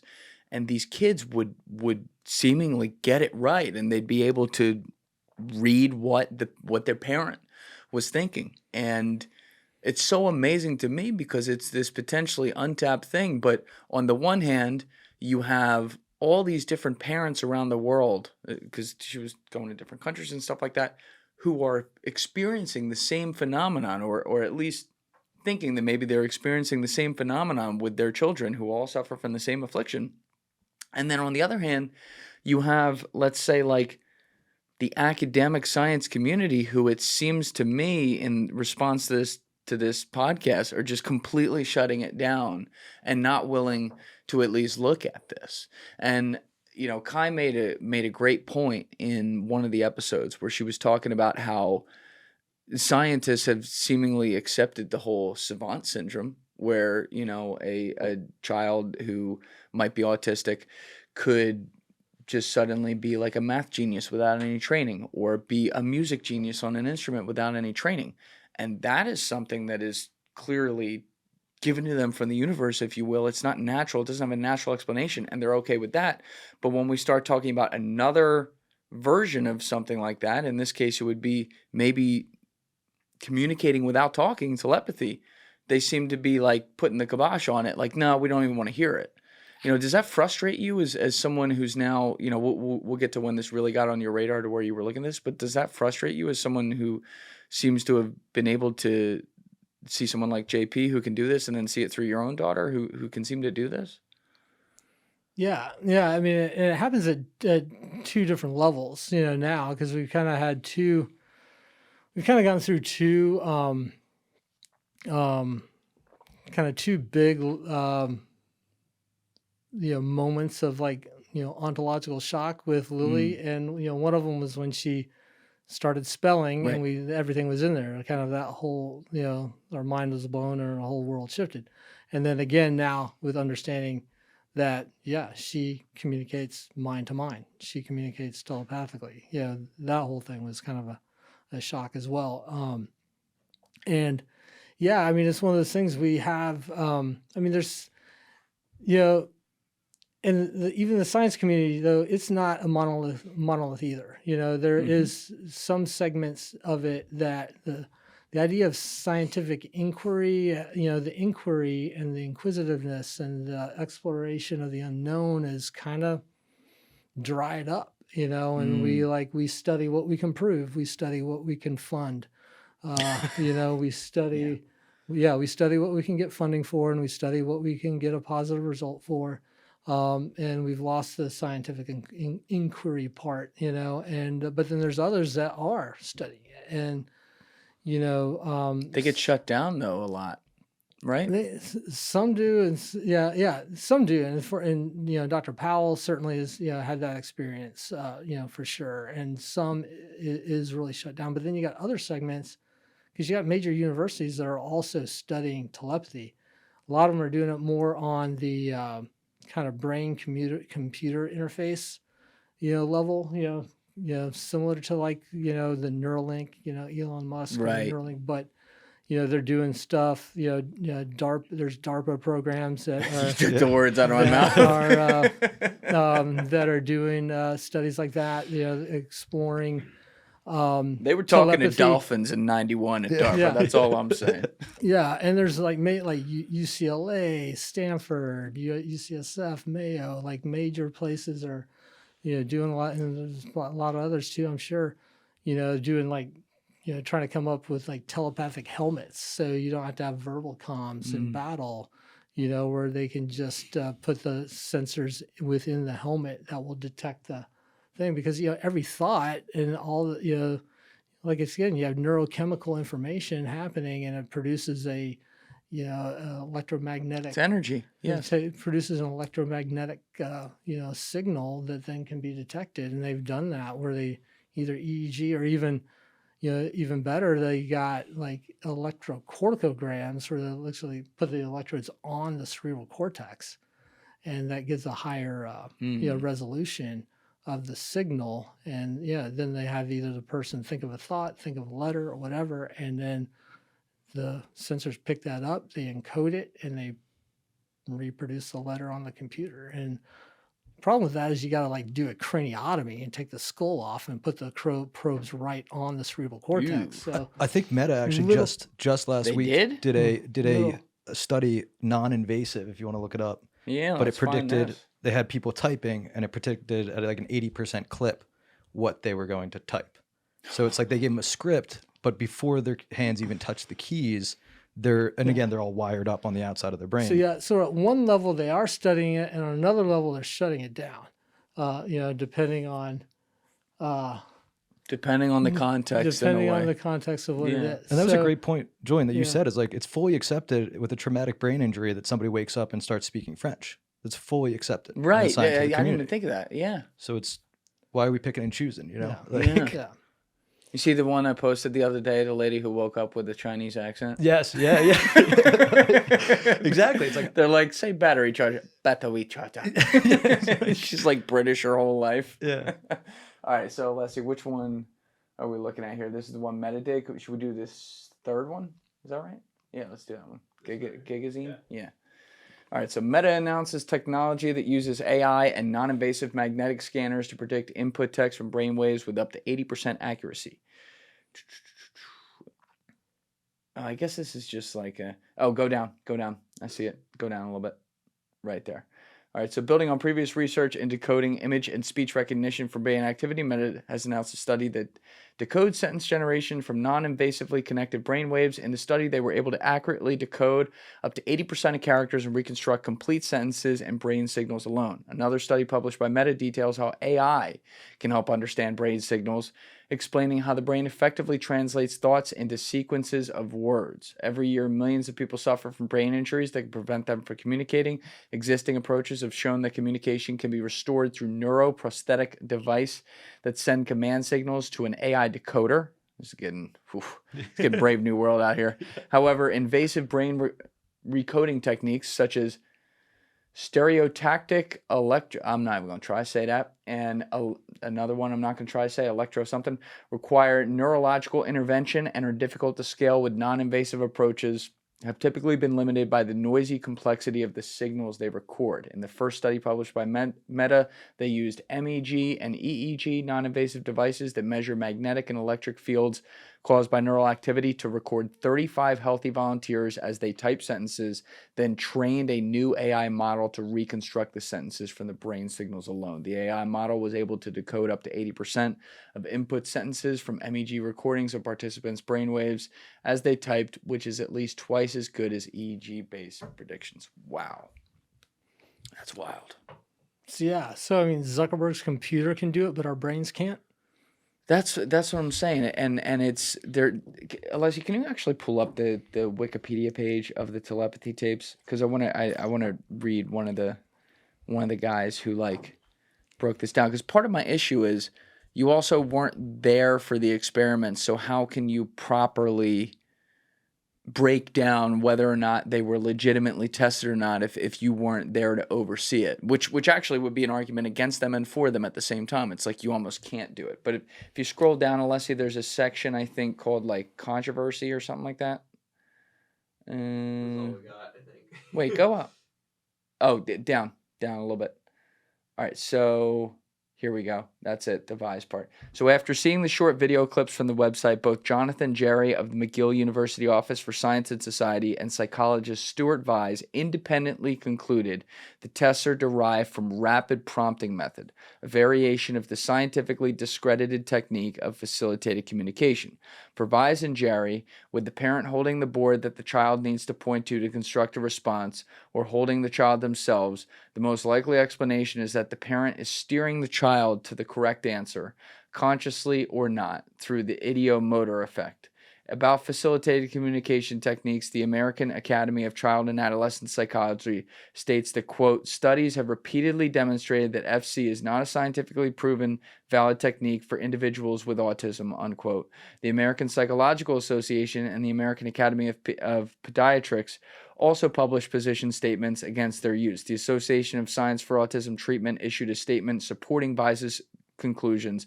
Quote, the telepathy tapes progress spreads misinformation about the authenticity of facilitated communication and the presence of paranormal abilities in non-speaking autistic individuals, unquote. Now, at first read of that, I also think that's inaccurate because the parents weren't always in the way I understood it, and correct me if I'm wrong here, guys, but the parents weren't always like holding on to the kids or like directing them at all. Like I even saw a video, I think, on the trailer of the telepathy tapes, because it was originally going to be a documentary, so she was filming it, where one of the kids, I forget which one it was literally sitting alone at the table and everyone's behind him, and they're showing prompts that the camera can see and he can, and he's correctly doing it.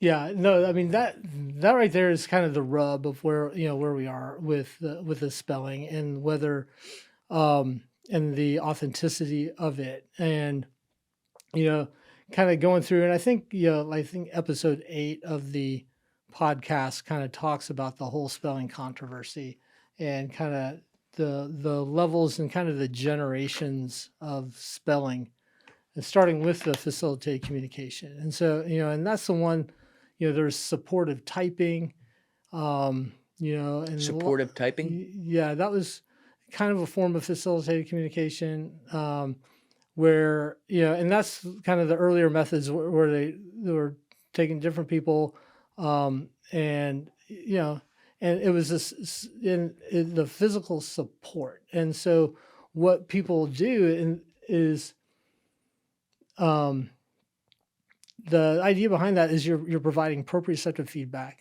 You're providing a grounding and resistance. It's not like you're grabbing their arm and moving it to the letter. You're actually holding the arm back, or whether it's the wrist, the arm, upper arm, shoulder, wherever it is, you're holding it back.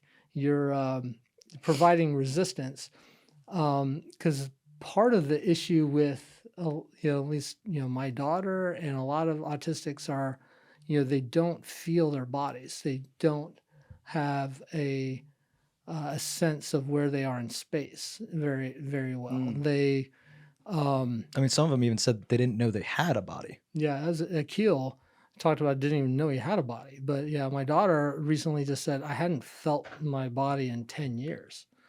So like knowing where So wait, their body. she said in 10 years, meaning she had felt it before, but now doesn't. That's fascinating. Yeah, yeah, and I don't, I didn't go in, depth and get a full history of that, but yeah, we always known, and she's always had a super high pain tolerance. I remember even before she was diagnosed, or no, right after, but she's probably 3, and we're in the neighborhood walking on the sidewalk, a bunch of people are gathered, kind of in a cul-de-sac having a barbecue, and she falls, skins her knee, is bleeding, not a peep. And like the other little 3 and 4-year-olds are like, she didn't even cry, and so even from a young age, she's like, I think both their pain perception is totally different, and a lot of them have chronic pain, and in some cases debilitating, pain, because the sensory system is just processing everything so differently. Interesting. So it's like their nervous system is changed by all this, because it doesn't run on the same pathways that yours or mine does. Right. And so going back, so that was, and they talk about a little bit of the controversy. It kind of had to deal with that. It had to do with a accusation of sexual abuse, and it went to the courts. And episode 8 kind of talks a lot about that. And so, before that, though, there had been over a decade of people doing this, and people writing books, and authorship and all this stuff. But then, this big court case comes up, and a couple of court cases, and they create a test that then the autistic person is not able to perform, and then they declare that all communication using spelling at all places at all times for all people everywhere forever is invalid. So I mean, that's crazy. That's a pretty big jump, because I mean, you can make a hoop that I can't jump through. It doesn't mean I can't jump. That's a bar. Yeah. So, you need to put that in a rap song. Yeah. And that's what they did. They created a hoop that, in certain specific situations, these people did not, jump through the hoop. And then they declared it invalid at all times, all places, for all people forever. And meanwhile, there are studies that have demonstrated that spellers have done message passing tests correctly. And those have been published.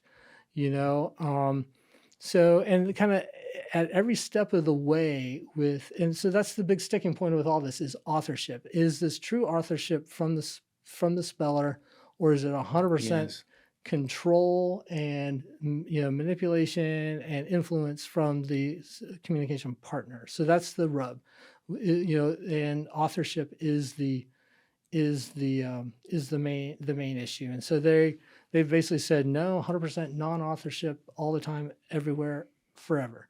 You know, but in the reality, if you look at the data, is actually we just have conflicting data. You know, we have some studies have shown that yep, they do pass the message passing test. Other studies like yeah, they haven't performed and they don't do it. So we have that all the time in science. We have all that time where people do studies. There's data. Some of the brain connectivity research that they've done in autistics there's some conflict in those studies. All those aren't uniform. There's some heterogeneity within the literature about that. No one's saying, oh, we've debunked differences in brain connectivity for all autistics. They're not saying that. They're saying, hey, we have some discrepancies in the data. We need further study to sort it out. And again, we fully accept that, there's things that you're better at than I am. There's things that you're better at than I am. Alessi's better at certain things, but we can't accept that with the telepathy community, or the nonverbal community. Everybody needs to be perfect at this. The scores need to be 100%. And that's one size fits all. And I get talking about it in that way, it makes sense. Yeah, they move and they end up moving the bar every time. So first of the time it's like, oh, well, you're touching you're touching the person, and so you're moving it and you're influencing them. And it's like, okay, well, we'll develop a technique that doesn't do that. We'll use verbal prompts instead of physical resistance, and we'll do it that way. Oh, well, no, then you're moving the board, and they're like, okay, we'll put the board in a stand, and we'll step away, and we'll put eye tracking glasses on the participant, and they will demonstrate that they are looking at the letter right before they touch the letter. No one's touching them. The board's in the stand. No one's touching the board. And they're like, oh, well, you're in the room, so you must be sending something. And it's never going to end. So they keep moving the bar every step of the way. Meanwhile, there's thousands of people that are, understanding, and, the number of spellers continues to grow. But it's just, it's really obnoxious that, and they're trying to, the gaslighting and the Darvo tactics that community uses against us. They say that we are stealing their voices when we're like giving them a voice. Stealing the voices of the nonverbal autistics by trying to raise awareness on this and trying to give them a communication method that works for them, trying to give them spelling, because they said, well, you should teach them sign language, or you should teach them we tried that PECs. dipshit. It's like, we did that for 10 years. We did that. We did your PECs. We did the picture exchange communication system. Meanwhile, when they teach PECs at the beginning, you know what they do at the beginning? No, they do hand over hand. They grab their hand and they push the thing. And that's how they teach PECs at the beginning. And you're like, standards for thee, not for me. Come on. There was something cool that Kai tweeted out. She was like, this was somebody else's quote, but it was like, what's more realistic, that you're tapping away that beautiful message that Lily typed up, or that Lily's coming up with it? Like, think about it. Use your brain. Like, that's... I'm a psychotic ventriloquist. That sounds about right. That's what I am. Good title. Yeah. It's not like I would, if I were, and I can't imagine it, but if I were a parent of someone like Lily, and there were even a possibility, not even saying like that this is guaranteed to be true or whatever, but there's a possibility that there's something, beyond that through what she's dealt with her whole life, she can, almost like the price you pay for the gift of genius, through that, you could discover something like this, and people wouldn't even hear me out. It would piss me off a lot. And what's really a shame about this aspect of the science community, and you're right, there are different aspects of it, and there are some people who certainly would look at things like this from a scientific perspective and give it the time of day. But when you look at like some of where mainstream science is on things, what I kind of relate it back to is the old Carl Sagan point about children and curiosity. Have you ever heard this? What he said? This is probably back in the 90s. So, I'm not sure. So he was talking about how when you go to a kindergarten class and you let the kids ask questions. Their questions are amazing. They're like, why is the sky blue? Why is the grass green? Why do we breathe in the air? What's going on there? And when you go to then, maybe like a 12th grade class, they're quiet. They don't ask any questions because they're afraid that some of these questions are stupid. And so what he said is something horrible has happened in the system between kindergarten and 12th grade, where we've kind of beaten out the light from kids to wonder and have real wonder, like the actual word itself, of the world around them and what goes on in it. And I think about this from the realm of the scientific community itself, because listen, I understand things require proof and things require scientific research and the scientific method and a process. I'm okay with all that. That's fine. Extraordinary claims require extraordinary evidence for sure.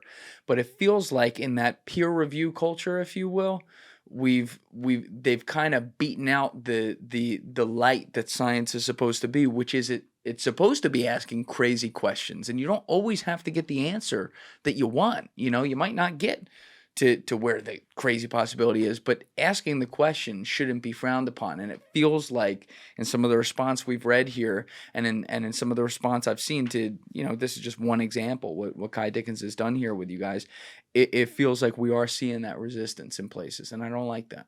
Yeah. I know Dr. Powell responded to the McGill article. Oh, she did? Yeah. So that she had posted, and there's it's published in-depth response to their. Can we Google that? Dr. Powell responds to McGill.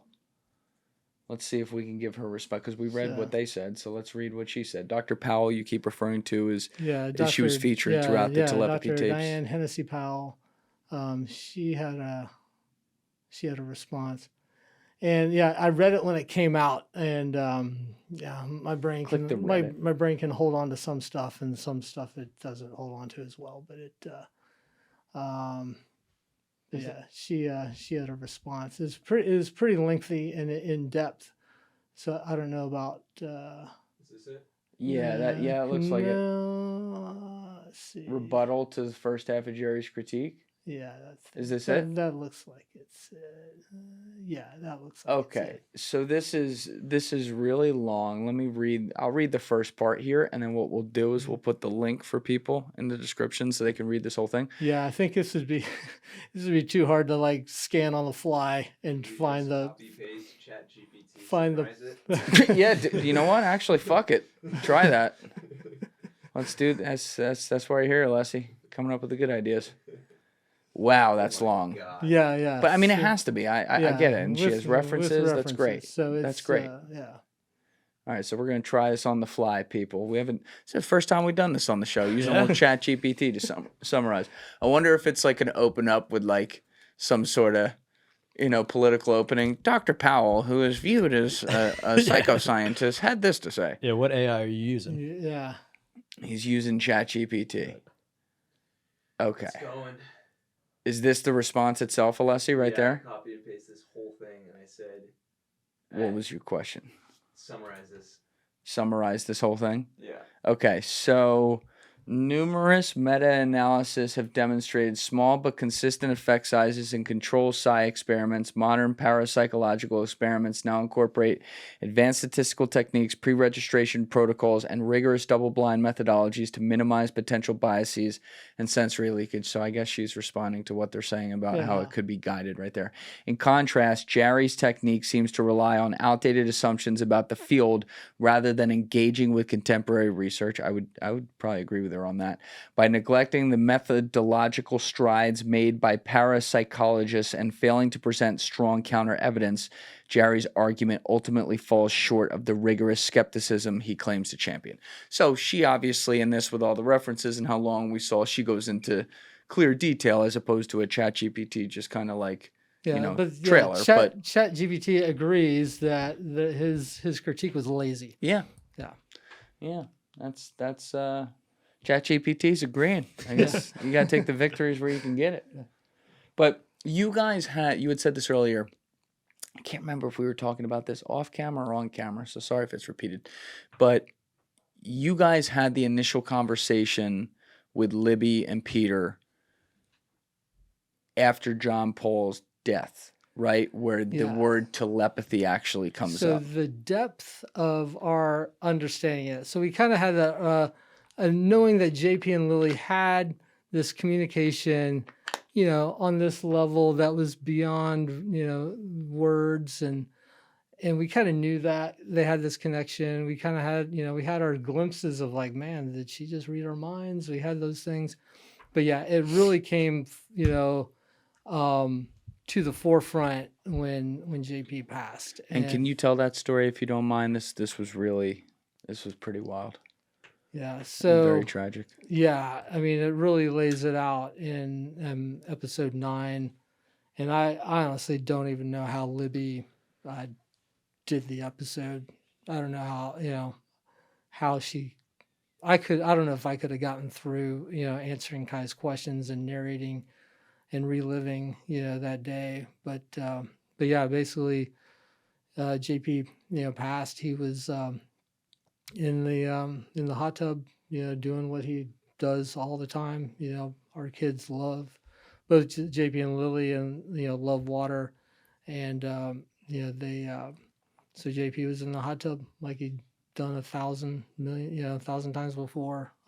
He was constantly in the water. They had a little pond in their backyard that he'd swim in. Obviously, he wanted to do his free swim in the ocean, but he was, and Libby was just exhausted and was, took a nap, and just he was in the hot tub, and don't know exactly, what happened. Whether he, JP also had seizures. Yeah, they said he had a seizure. So, I mean, the thought was that he had a seizure and in the hot tub and slipped under the water. And he was, all of a sudden, it was silent. Is that scary, strange silence? And, they went outside, and he was there in the hot tub, and they, called paramedics, tried to resuscitate him, and, worked on for, quite a while. But he passed, and it was devastating to all of us and our community. And we, after that, we for the next 2 weeks, we had, and Libby and the family, they didn't even think about like funeral or that time. We put that off for a while, for a few weeks. But for those next 2 weeks, literally, there's people at her house around the clock. Yeah. Her friends, we were all there. We'd gather there every evening. Somebody would bring food, and we were just there together. We'd go with Lily every night, and it was just a really, really healing thing for everyone. I think for Lily and for Libby, to, for the two women in JP's life that he loved the most, that they were able to be together for those 2 weeks. It was amazing, and just being able to be with them. And I think our culture doesn't do death very well, and I think a lot of cultures have that where the friends, family, community comes together and does that. And to be able to have that was an amazing gift. And during that process, as we're there, so we're talking, and and Katie and Houston are there, and everyone is there, and so they start talking about the documentary, and we're like, well, what documentary are you talking about? And so Katie showed us a little sizzle reel that it's on the Telepathy Tapes website. Yeah, It's I one saw of the that. videos. I saw. And we're like, wow. And then we started talking about it, and we're like, well, we knew there were some funny things that Lily was, we had some funny instances where it feels like she's reading her mind, but we didn't know to this level. And so we started getting involved. That's where we got connected to Kai, started talking with her. Did you talk to Lily about this? When you first so heard I about started this? What talking did about she say? Lily, and so she was like, yeah. And so then I started testing it with Lily. So I started, okay, well, what am I thinking of? And she'd spell it, what number, what, and I'd start asking her questions in my head, and she'd answer them. What kinds of questions? Like pretty basic stuff? Just basic stuff, but I just think of any random, question, but I wouldn't verbalize it. But, Whatever. Just in my head, I'd think, what did you have for dinner, or whatever. It's just simple, simple things. And then I would not verbalize it, but I said, what did you have for dinner? And then she would spell spaghetti or whatever, she would give the answer, not just repeat, whatever, whatever I said. She'd have to give the answer. But I could be like, okay, what word am I thinking of? And be like Rumpelstiltskin, and she would spell that, and then That's got to be pretty shocking when she starts spelling out what you're thinking. Yeah, and then the next day I was like, I was listening to my mix at work, and the song came on, and I was like, okay, I'm gonna do this one, because this word doesn't even exist. This isn't even a real word, but it's the title of the song, and unless you're like a big Isaac Hayes fan, or or like a big Public Enemy fan where like they sampled this song in Black Steel and the Hour of Chaos. Shout out to Chuck D. So, anyway, Prophet. You know what? You're a true Atlanta man. I can tell. Anyway, well, he's the prophet of our generation, or my generation at least. So I think my generation is a little different than you guys. Yeah, so you don't know this word. This word doesn't exist unless you are, unless you're know those deep cuts of both of those artists. But yeah, I was like, okay, what word am I thinking of? And she spells out hyperbolic, syllabic, esquidalomistic, Whoa. And I'm like, okay, so that's real, because that's not even a word. And if you can spell that out, that's real. So that was kind of when I kind of quit just randomly testing her after that, but we do sometimes, I still ask her questions in my head. And she answers. And she'll answer, Do you have to be with her to do that? Do you have to be in that energetic field with her? Have you ever... That's a good question. Thought of something? Lily describes that if she's in a room, she can sense or hear pretty much everyone's thought in the room, which is kind of mind-blowing to me. And then people she has a close relationship with, she can do that at distance. Because she was doing it with John Paul. Yeah, she's doing it with John Paul. Yeah, we're gonna get to that in a second. She's done it. And she's done it with me, with others. So it's kind of a both and on that. It's not like if you're in the space in the quote energetic field or whatever, that she experiences that, and also, like I said, at distance for people she has a close connection with. Just to go back for 1 sec, because I want to dig into that, Chris, because we're getting towards like the hill here. What's going on there? That really blew my mind. But when JP died, how did Lily process that? Obviously, she's devastated, but what was that conversation like, and how did she deal with that? It was devastating. She was completely devastated. They wanted to get married. They were planning a life together.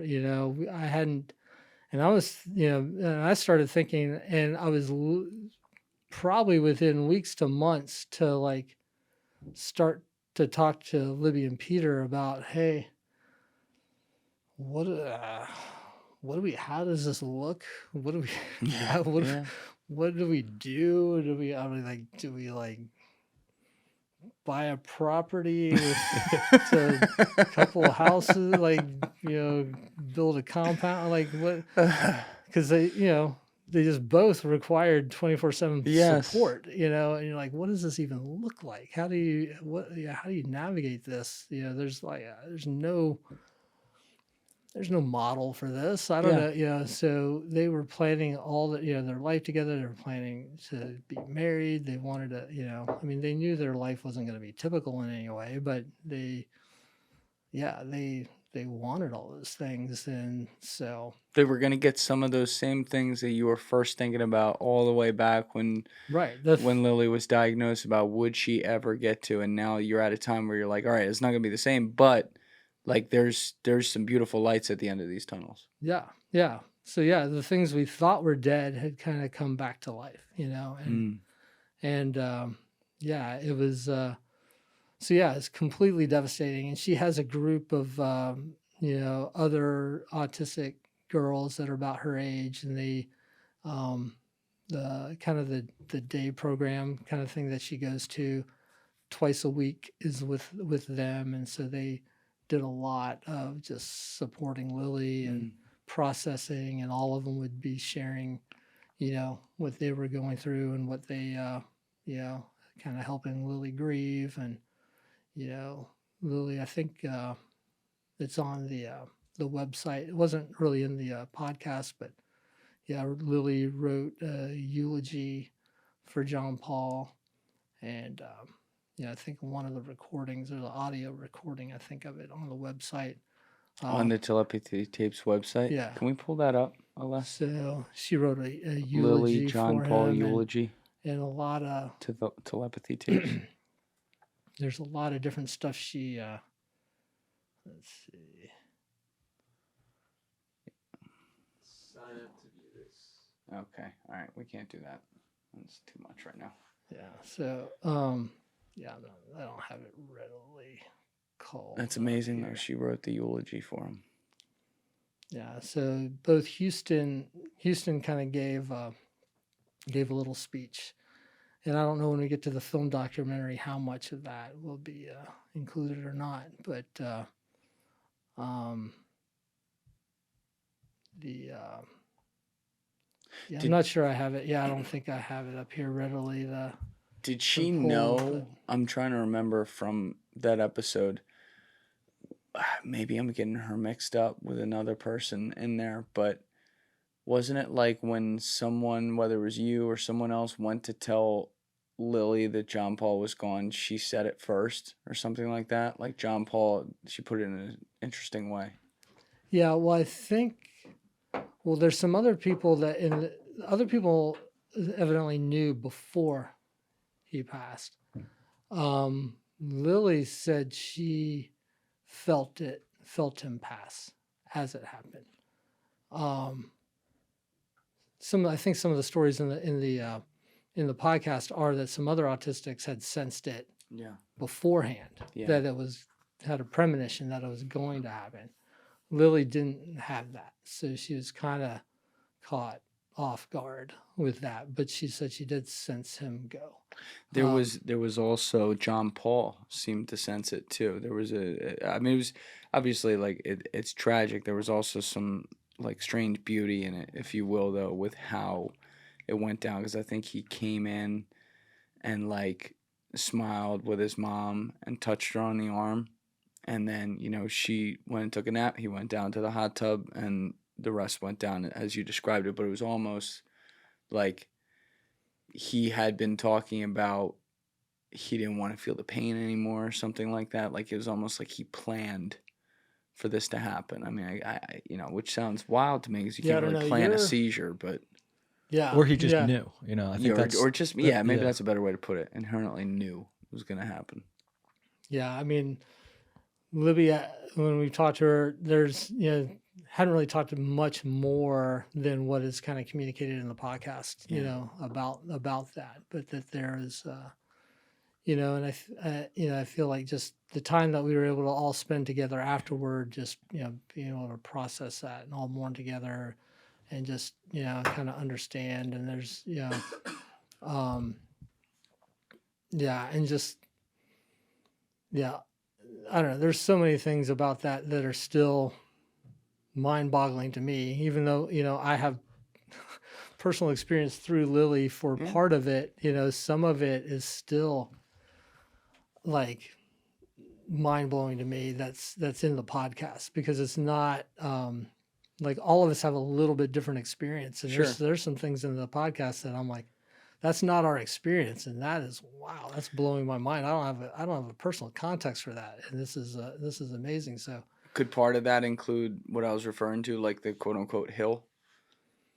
Yeah, yeah. I mean, that's part of it. But I've asked Lily about that, and we've like asked like Houston and other people, and like they'll verify things that we don't have a way of like that communication there, and it's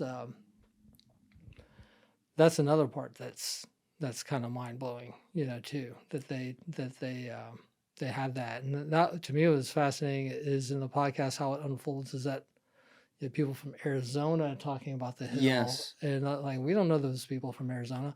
People from Wisconsin, Minnesota. Yep. They're like, and they're using the same terminology, and like Kai hadn't told them about the hill. They're like, and they're so it's that one's still blowing my mind. That is that's part of it. But Lily talked about that, and in the podcast quite a bit, and and then I guess they had one of the talk tracks afterwards was about the hill as well. So the way that I heard it described in there through like the lens of John Paul was that he would go up to his bedroom, put like a lot of pillows literally over him, almost like to block out the world. And his claim was that he could communicate with these other nonverbal autistics, as you pointed out, who would be in totally different places. Because we were talking about it earlier, Chris, you brought it up. It's like they wouldn't even have to be in the same room. They wouldn't have to be in the same state, allegedly, right. with some of this stuff. And they could communicate. And perhaps that also has something to do with how some of these kids were able to kind of know ahead of time that JP was going to pass. I don't know whether he communicated that to them himself or if it was just like they kind of felt it or whatever telepathically.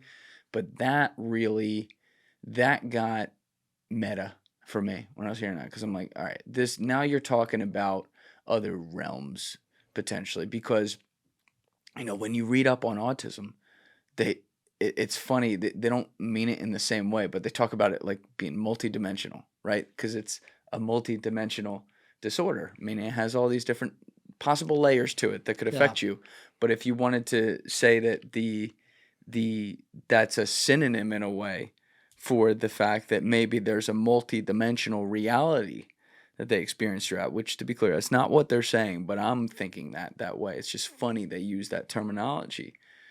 Something like this certainly makes you think about that. But is it the reality that's all around us at all times that we don't have access to? Because when you're talking, like when that example was brought up, it's just like meditation. If you cut off the senses and if you cut off your constant stream of thoughts, what do you have the ability to recognize out there in that field of consciousness? And it's, again, we accept that, but all these other things, we not that we overcomplicate it, but it's not that far-fetched to a lot of these things. It might sound far-fetched, but then when you break it down, I recently did a dopamine fast for 48 hours. So no phone, no movies, no screens, no anything. Like our brains are constantly pelted with information 500 times a day, whether it's the vibrate in your pocket from a text, the energy that we're through technology being pelted with at all times takes us away from what's happening all around us.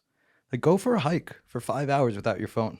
You see how you feel, see the things that you notice, the birds chirping in the distance, these things are all around us. It's just that we've gotten so far away from our bodies and our natural things. And it's this topic fascinates me. I'm constantly in awe because there's a brain body disconnect, but there's not. It's just like you said in the beginning, we have expectations of how we're supposed to see things, how we're supposed to talk about things.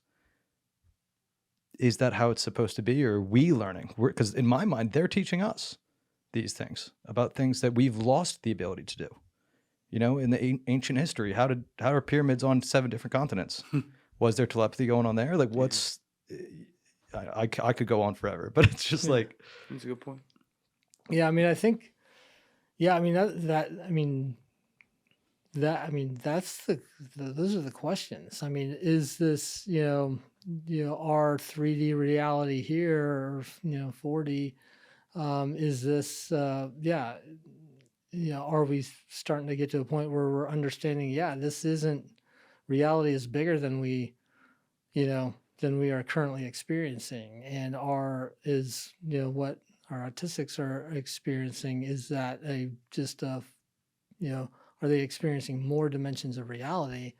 And I would say that is the most plausible explanation. Yeah. that they are. I mean, there's people that talk about, you know, our reality, like mathematically, and they have the physics equations for it, that this, we live in an 11-dimensional universe, and we experience maybe 4 dimensions of it, and maybe one of the dimensions, time, we experience kind of wrongly, maybe, and or incompletely, or the way we experience isn't actually explained. It's not linear. Maybe.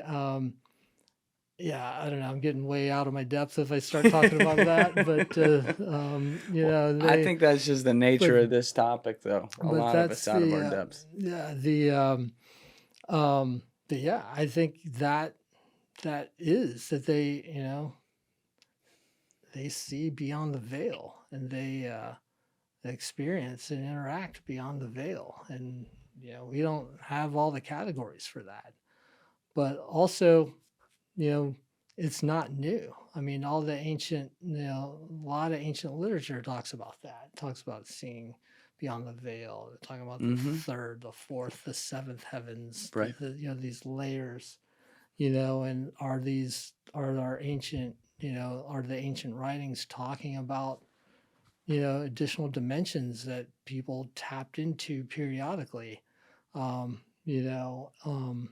Is that happening? I mean, I think, I don't have, I don't know about answers, but those are the things. I mean, Lily describes her experience on the hill, and the reason it's called the hill is because everyone that meets there, I mean, it's obviously not a literal hill, but that all the thoughts of the people there well up and mound up, Yes, like a hill, and that everyone is there, both in their physical temporal realm and in an ethereal realm, and I think it's interesting that we have this the experience, and our autistics talking about this experience. We have other just in science, the quote ether is making a comeback, and talking about space isn't empty, that there's information fields, all the quantum field, and perhaps from beyond. That and that there's multiple multidimensional, all the stuff in the sky around here recently, people talking about extra dimensional beings, or whatever. I mean, it's confusing, it's mind-blowing, but it's also, are we opening up to understanding the reality that's always been around? Yeah, and when it got to the part, even I would say this is like even far beyond what the Hill claim was, but when it got to the part about some of the other kids who allegedly could feel some form of communication from people who are gone, who they didn't know, that really makes you think about, like, all right, is it just a different dimension versus like an afterlife versus life? Like, what's our understanding of that? And is whatever the price these kids pay for the, their lack of ability to do the same motor skills that you or I can, what's that genius there that they're able to tap into, and can it go that far? I don't know if that one's true, but some of the stories are like, whoa, like, how would that kid have known that about that person? They were talking about like great grandparents who were dead 70 years ago in some cases. It's like, what? Like, and there's a lot of research on past lives with children at the age of 3, 4, 5 years old, are telling their parents about, oh, that was in my old house that burnt down. And they're like, there's a lot. I mean, there's a ton of research out there on that topic, and it's these kids have this because their minds, children are living in their intuitive sense. They're living in that connection, and they don't have enough of the programming that we go through elementary school, middle school, high school, social scene, everything like that growing up. Good word, programming. Yeah, Good word to use I mean, there. it really is, but they have this connection, and then you lose it because if you think about it, kids are so tied in. If they cry for food, they get the food. That's something that they're still, and again, like I still don't have the words to explain this as well as I would like to, but it's children just know things. They know who's a good guy, who's a bad guy. Yes. That's a very, we know that, there's something there that we all lose over time because we think about our jobs. And it's all based around the ego. When you grow up and you have an ego that is developed, you want to fit into a box. I'm Julian Dorey this. I'm supposed to be on Wall Street. I'm supposed to be this. Who are you really supposed to be? And that's what I see that these kids have a connection to is what they're really here for, why they're here. And that's something like in my own life, like I've spent 7 years going through therapy trying to answer these questions of myself. And that's why, when I first heard the podcast, I reached out to Kai right away. I found her number online and I was like, no, I don't need to believe this. I know this. And I can't tell you why I know this, but I know it. It's hard to explain, but it's given even me personally. Yeah, it is hard to explain. And I think pretty much, at least for me, I can speak for myself, but I would imagine other people, that are involved in the podcast and in the project kind of feel the same. Like, I'm not even trying to convince anybody. I'm not trying to make somebody believe or change their worldview or anything. Not trying to do that. Like literally, we're just explaining this is an experience that we have that's unexplainable, and what is it? Is there something deeper that we can learn from it, and see the world more fully? But yeah, I mean, the goal is not to convince or persuade or make somebody turn somebody into a true believer in telepathy, but just like this is our reality, this is our experience, this literally is happening, and just go from there. And if it is true, what does that mean? How many other parts of our reality are we not seeing fully? But kind of going to your point about children, as I've kind of talked to people and talked to friends and kind of sheepishly say, hey, check out our podcast that we're in. It's get your duct tape. Wrap it around your head before you start listening. Just so you don't spill any brains on the floor. When your mind's blown. But it's about telepathy. And so, but people have been like, yeah, well, it's kind of interesting. We've had some weird experiences. One of my good friends is like, yeah, we had this weird, one night, our daughter was like 3 or 4 years old or something, and we had been at some event and they fell asleep there, and we, drove them home. They're asleep in the car. We take them out of the car. They're asleep on our shoulder and kind of walking through the living room back to the bedroom, and she kind of looks up in the corner of the room and goes, "Hi, Angel," and then puts her head back on the shoulder, goes back to sleep. And they're asleep again by the time they lay them in bed, and you're like, what's going on they're there? like, what was that? And people are like, yeah. So I mean, I don't know. Is there something? Is there, going back to the synaptic pruning? Is there that part of your brain that clues into that part of our reality? Does the way our society is made up, does that selectively prune that part out? That is actually naturally, innately part of our development? I don't know. Do you think that, you got to witness several years of your daughter having a relationship with JP, and this is when you can communicate with her too. Do you think that she experiences love at the same base, I guess like visceral feeling that we do, or do you think that that's different as well, the way she experiences it? Well, I think she experiences at the level we experience and deeper. Mm. You know, and I think that is one of the biggest things that, you know, the non-speakers want to communicate, is that love is the key, is the baseline, is the you know, is the message. And, you know, unity, love, you know, forgiveness, that is everything, you know, that motivates everything that they do. And when I was asking Lily, you know, kind of this week, I was like, okay, well, what do you want me to make sure we communicate? What do you want to make sure you say, and all that, you know? And she, at one point, I can't remember, we were talking about a different subject, but she was like, please tell them about love, you know? And so last night, let's see here. Last night I got, let's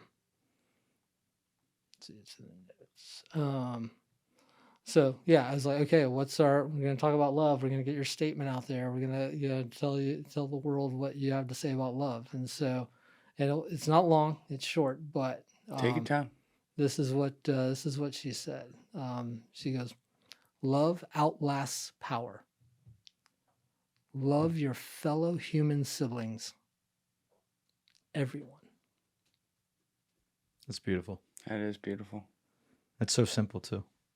It's crazy. You know, I'm just living this through. I don't know, talking 2.5 hours with you on a podcast, and you've lived it for years and years and years now. But the evolution that you've gotten to experience from the initial outset of receiving a diagnosis on like your baby girl that is probably devastating in a lot of ways, to then having to dedicate your whole life to treating that. And again, we talked about earlier, like having the unknown of where that would go, but to, you know, it's not like these things are cured, and she deals with plenty of things that you wish she wouldn't have to deal with, but to see the evolution of where she is now and the things that you've been able to learn about life through her, you know, and have that perspective on things that you can now share with people around the world through the telepathy tapes with Kai, and through doing things like this and continuing to get her literal message out.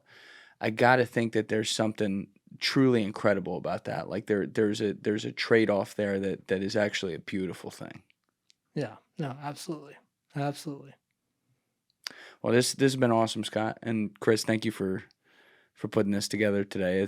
I'm blown away by the podcast. I understand there could be like the actual documentary in the works as well, which I think would be really cool to get more attention on this. But Scott, I really appreciate you running through the whole story with Lily, and also sharing some of her words as well. Yeah, no, That's an amazing that's the thing. most important thing. I mean, that's what I wanted to be here to share her words and get that out there. I mean, it's her story that she wants to tell the world. She wanted to tell her story of her and JP's love story, when it comes down to it. Do you have a picture of the two of them together?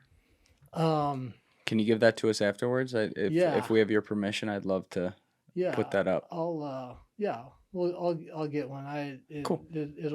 Yeah, don't worry about it right now. It would take too long to scroll through through my phone to find the picture. But yeah, we have a lot of them. Love it. All right. Well, we will put that up, and I'm going to put the links to the telepathy tapes down below so people could check that out. We'll also put the link to Dr. Powell's response, as well as the link to Chris's podcast, which I've been on as well. And I want to say thank you, Scott, for making this trip. Thank you, Julian. Thank you, Alessi. Thank you to Kai for putting this all together. Kai's the one who got us in contact.